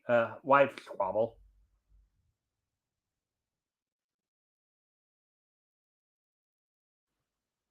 Hmm. That's funny. The place is deserted.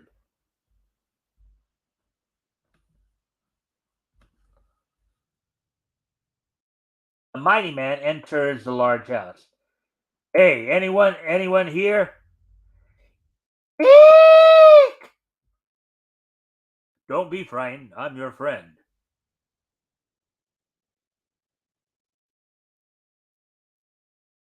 What are you? What are you, man or spirit? I'm human, all right. I heard someone scream. Was it you? Yes, I saw a ghost. Look, there it is again. Look at that ghost. Tim, what do you think of the drawing of that ghost? Kind of reminds me of something you would see on Ren and Stimpy or like Warner Brothers cartoon or something. I guess the ghost there looks kind of like a monkey, doesn't it? Yeah, with the haircut and the ugliness. Hmm. I'm not afraid of spooks. It's gone, but where to?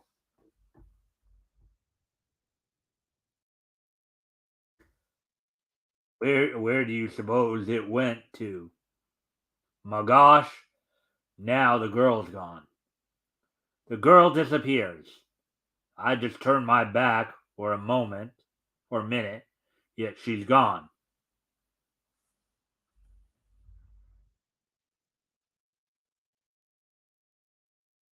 There must be a trap door here. What's that? Well, for gosh sakes! The mighty man is not afraid of anything, living or dead. I'm going to tear you apart and see what makes you tick. Is that supposed to be a werewolf? I guess. Maybe That's one it odd does looking look kind of werewolf. it does look kind of cartoony, though, wouldn't you say? I'd say it looks weird. Yeah. Some of the artwork here does seem a little cartoony, or weird, or It does. It looks like he looks like Bigfoot in that one panel, and then he looks more dog like in the other panels. yeah. He charges the thing. You're a little clumsy, pal. The mighty man connects. Take that.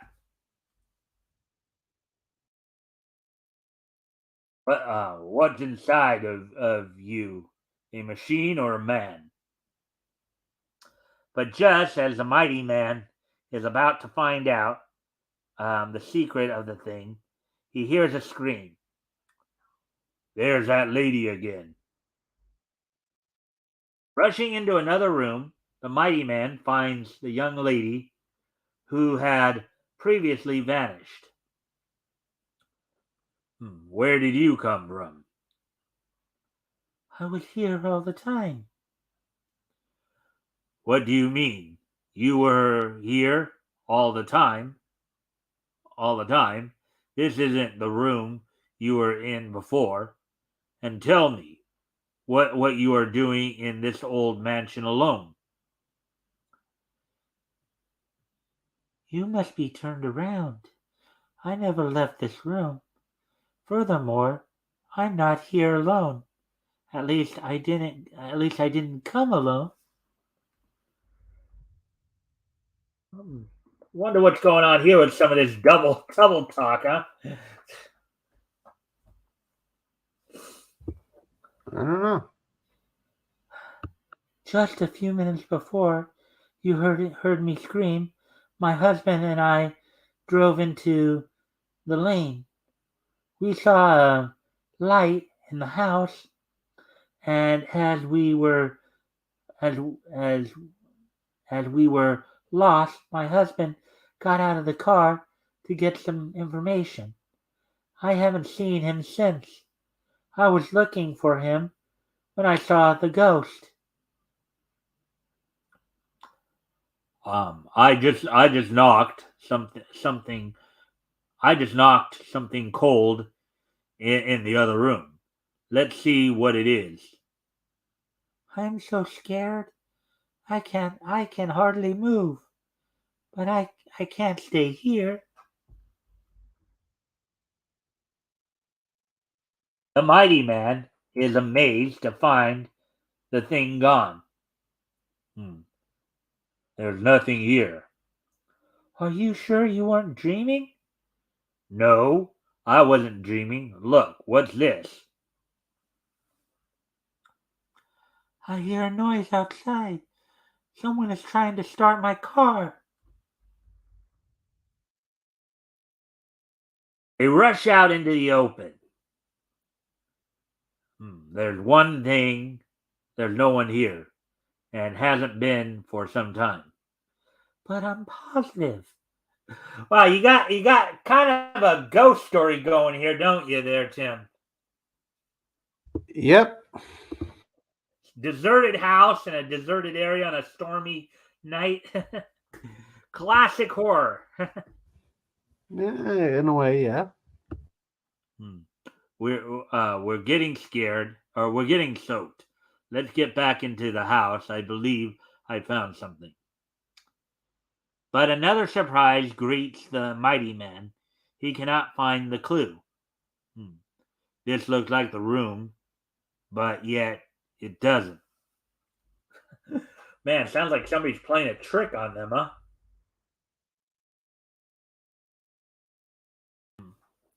Look, while we're outside, someone hung another picture over this one. They also put in more furniture.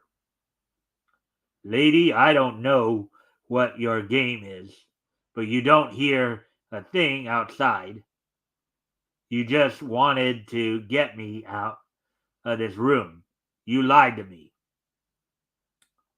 You said you and your husband just drove up in the car, but your motor is cold. It's dry under the car, and it's been running for an hour. Get me a drink and I'll talk.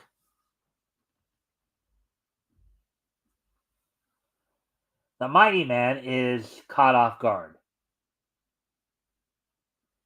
Where can I get the water? What are... Don't move, or I'll shoot. But the mighty man takes a desperate chance. Quick as a cat, he leaps for the girl. So he's not only big, but he's quick too. He's a 12-foot giant with size and quickness. That's not a good combination, is it? Probably not. You shouldn't dare. Get back. He is not quick enough.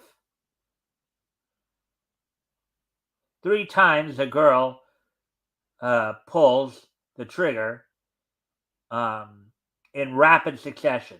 The mighty man falls to the floor.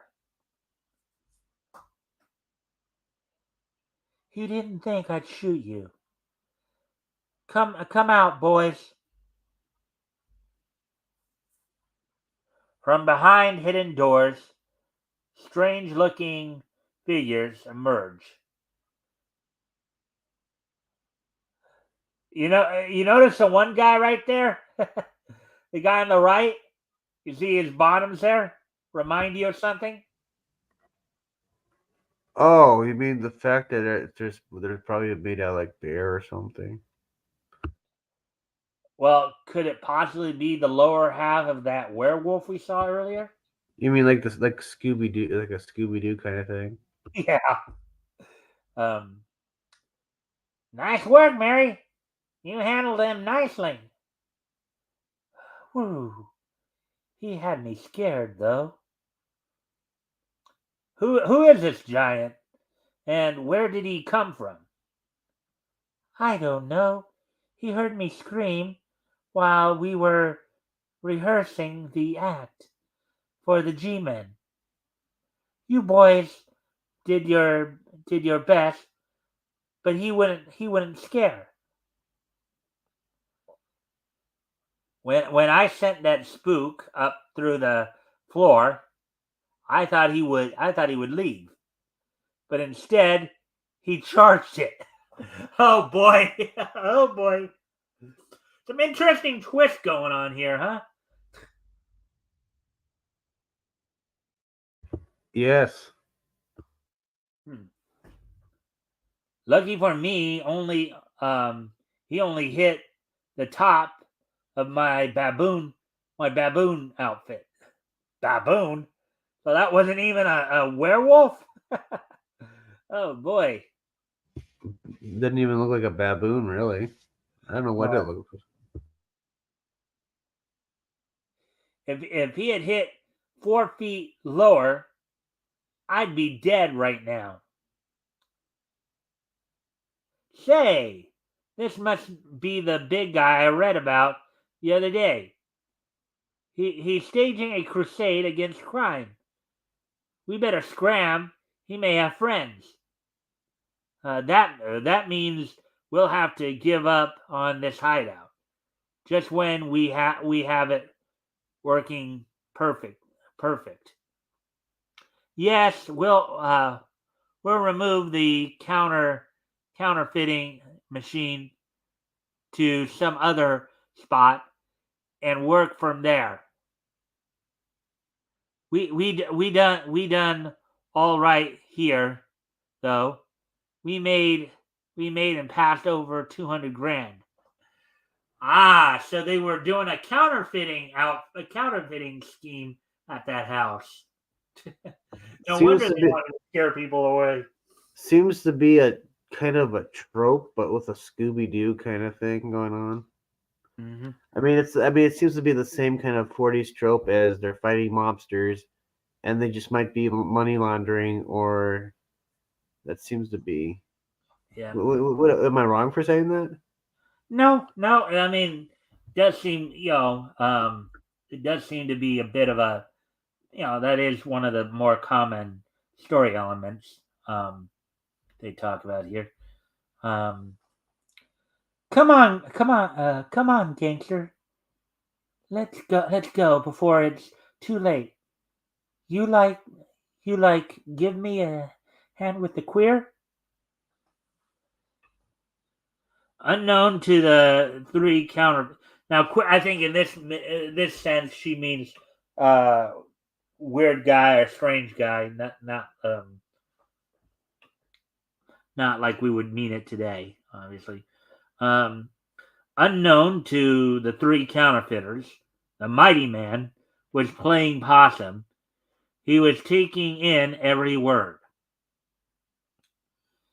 Thinking he would catch them by surprise, the mighty man leaps to his feet. You're too late now. Up with your hands. He's alive! He's alive! But the alert gangster pushes a button, and the mighty man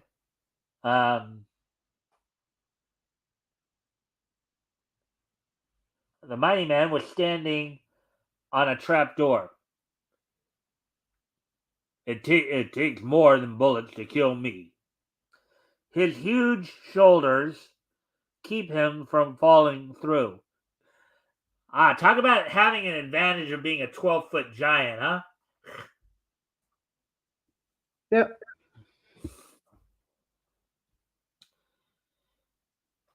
Maybe you weren't hit in the right spot. Just as the gangster is about to pull the trigger, the mighty man kicks. Wow! Wow! He's so big that he can kick the guy from under him. That's kind of interesting. Caught unprepared, the counterfeiter is kicked high into the air. He falls to the floor with a sickening thud. Ooh, that's gotta hurt. The others flee for their lives. They have nothing with which to stop the mighty man. Hurry! He's getting loose. If we can make the car, we'll be safe. But the mighty man is determined to capture the two fleeing counterfeiters. They must not get away.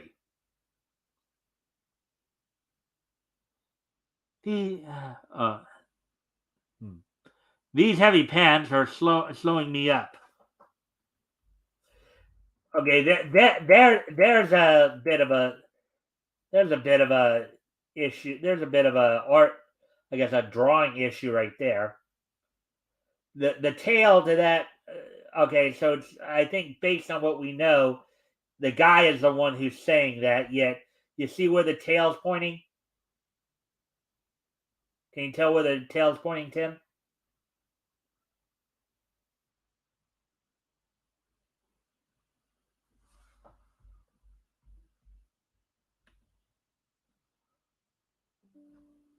Oh. I didn't even know you left there. Hit the wrong button. Well, so did you hear what I was getting at there? Yeah, repeat it. I mean, I kind of accidentally hit the button. Okay, so you see in the right panel there. Can you tell where the where the dialogue box there is pointing? Yeah. You know, it's the guy who's saying it, but the box is pointing to the girl, as if she was the one saying it. Oh well, that must be a mistake. Yeah, probably. I was trying to point that out, and then I realized you weren't there, and that's when I checked over on the StreamYard screen. Yeah, I hit the wrong button.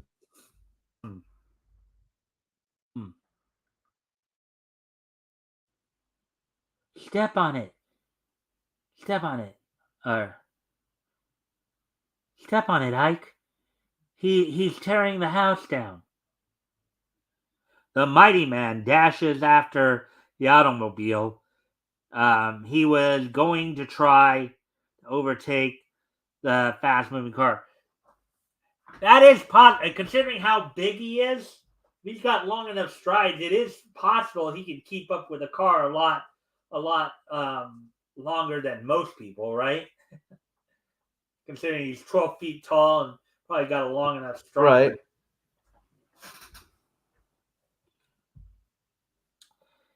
He must be mad. The fool is trying to catch us on foot. Mad? That's what you think. He's gaining on us, and we're doing 50. I'll stop him. The gas gun. The gas gun of gangsters will kill an elephant. Just watch him topple. Mary Wee takes her eyes off the road for a second. At the same instant, the Sunny backs out of a side road. she sees the trailer too late. Crash!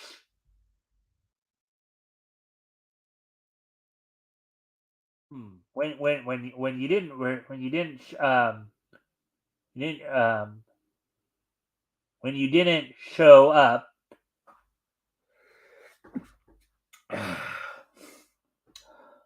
I became uneasy. I was turning the car around to go back and look for you when this happened. Whew. What a fire. They must have had some kind of explosive in the car. The leader is still alive back at the house. The three of them use the house for a hideout, and to keep lovers from parking around the house. They had a couple spooks walk at night. They had a special act on the night. Someone tipped them off that a G-man would be nosing around. The house was ideal for their purpose. It has extra large rooms, and with tricky cameras, weird costumes, and clever acting, they put on a good show. The girl didn't scream loud. It was my extra keen hearing that spelled their doom. Extra keen hearing. Huh. Yep. Say, Mighty Man, let's get the leader and be on our way. Don't forget our mission. That's right. The prof wants us to see the Mr. Yaddick tonight. What can he want with us? They take the counterfeiters to the nearest police station, and then hurriedly they visit the mysterious Mr. Yaddick. We were a bit delayed. What can we do for you? I need your help. The prof, who is a good friend of mine, said you would not fail me. I'm the G-man for this district. For 6 months, I've been oh boy, I've been trying to lay my hands on 3 counterfeiters. The leader gangster, Mesco, his mole Mary Wee, and the third man called Ike Trush. With your help, I believe I can capture them in a couple of weeks. Say, what's so funny? Shall I tell him?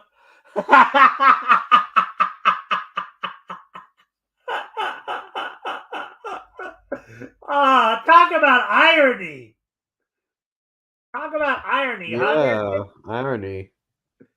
I mean, they were going to see this guy because he wanted their help in capturing these counterfeiters. Only en route, they ended up doing it anyways. End up dealing with the counterfeiters en route anyways. Yeah. All right, so that's all the stories we were going to. So, what's your overall impression of that story there, Tim? It's all right. What was that? Wait, so, hey, pull up. Oh. Wait, you passed it again. Go back down? It was like the one of a president. Oh, yeah. This is another. Were you born in March? And Mel Yeah. That Yeah. guy, I think that was the president that spent the night at the Bell House. Now, if you don't know what the Bell House is, it's a really haunted area, and supposedly it's the only supernatural cause of death. Ah. And I'm referring to the Bell Witch, but that president tried to stay there at the house and only lasted a night, and he said he would never go there again.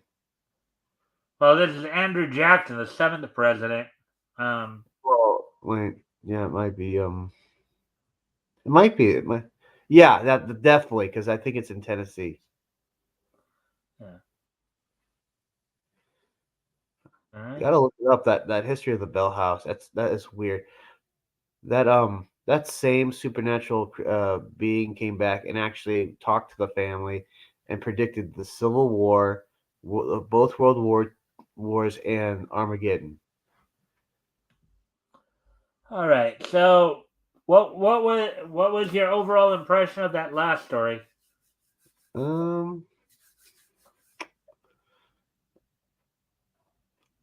I would have to say there was a few editing mistakes. Definitely not perfected science. It's pretty crude by modern standards.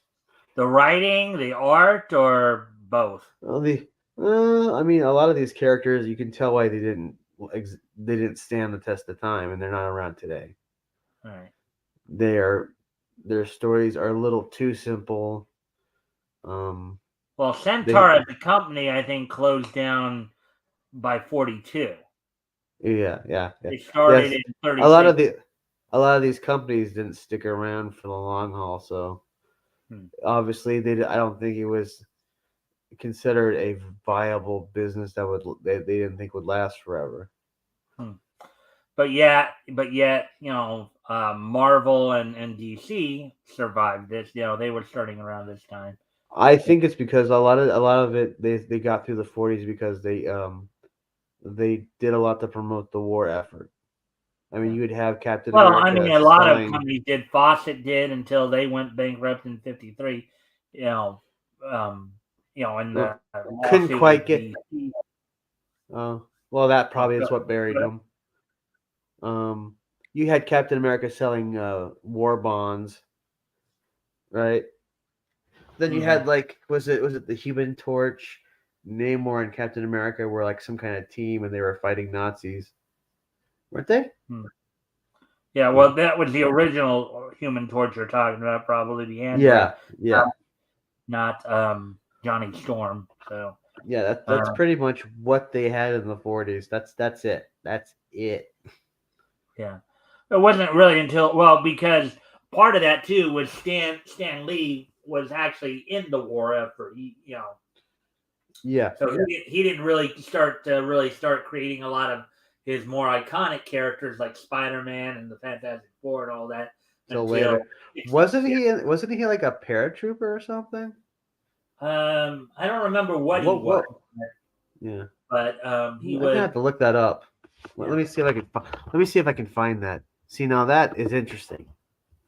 Stan Lee service.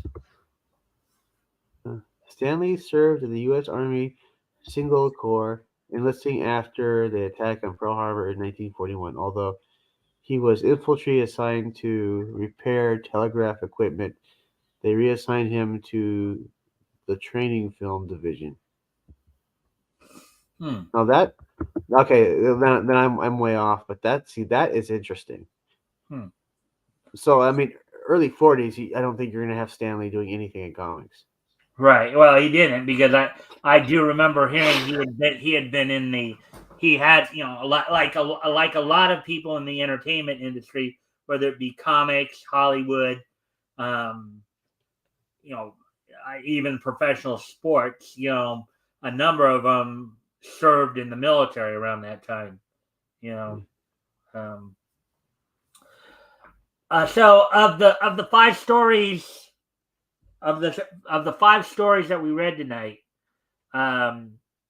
What was your most favorite? And what was your least favorite? Would you say, and why? I would have to say bits and pieces here and there are very interesting. The problem, the editing mistakes, and the wide use of editors' notes to explain things. All right. So overall, you don't have any one story that was your Yeah, bits one. and pieces are interesting.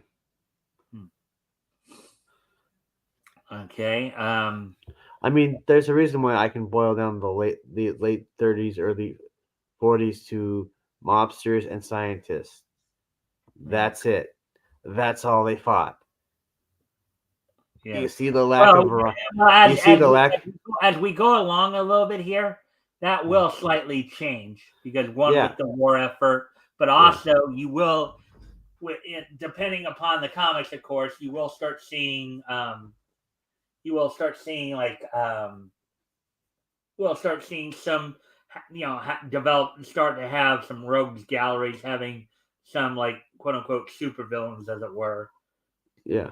dealing in DC, and I know DC will have them as well as like Fawcett and stuff like that. But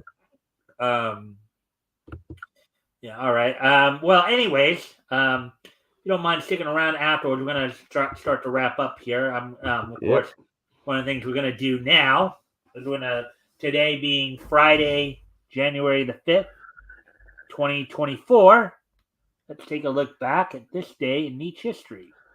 History. So let me just take a quick peek here. All right.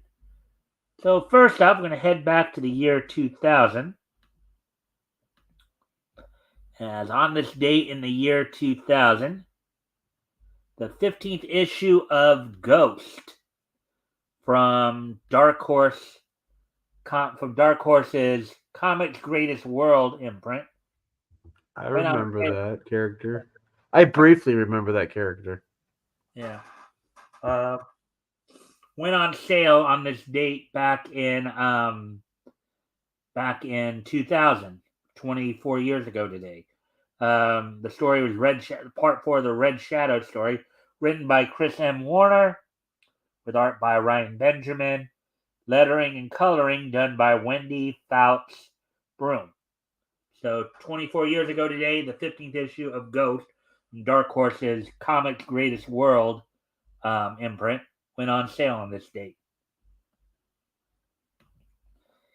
Moving ahead to 2004, on this date in 2004, WWE held its Monday Night Raw event from the Pyramid in Memphis, Tennessee. The main event saw Batista and Ric Flair retain the World Tag Team Championships over the Dudley Boys in a match to determine the number one contender to the Intercontinental Championship.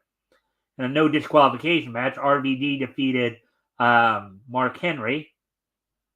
Trish Stratus defeated Molly Holly via DQ, and the show opened up with Spike Dudley defeating Rene Dupree. So there we go with that. So 20 years ago today, WWE held its Monday Night Raw from the Pyramid in Memphis, Tennessee. Now moving ahead to 2019. On this date in 2019,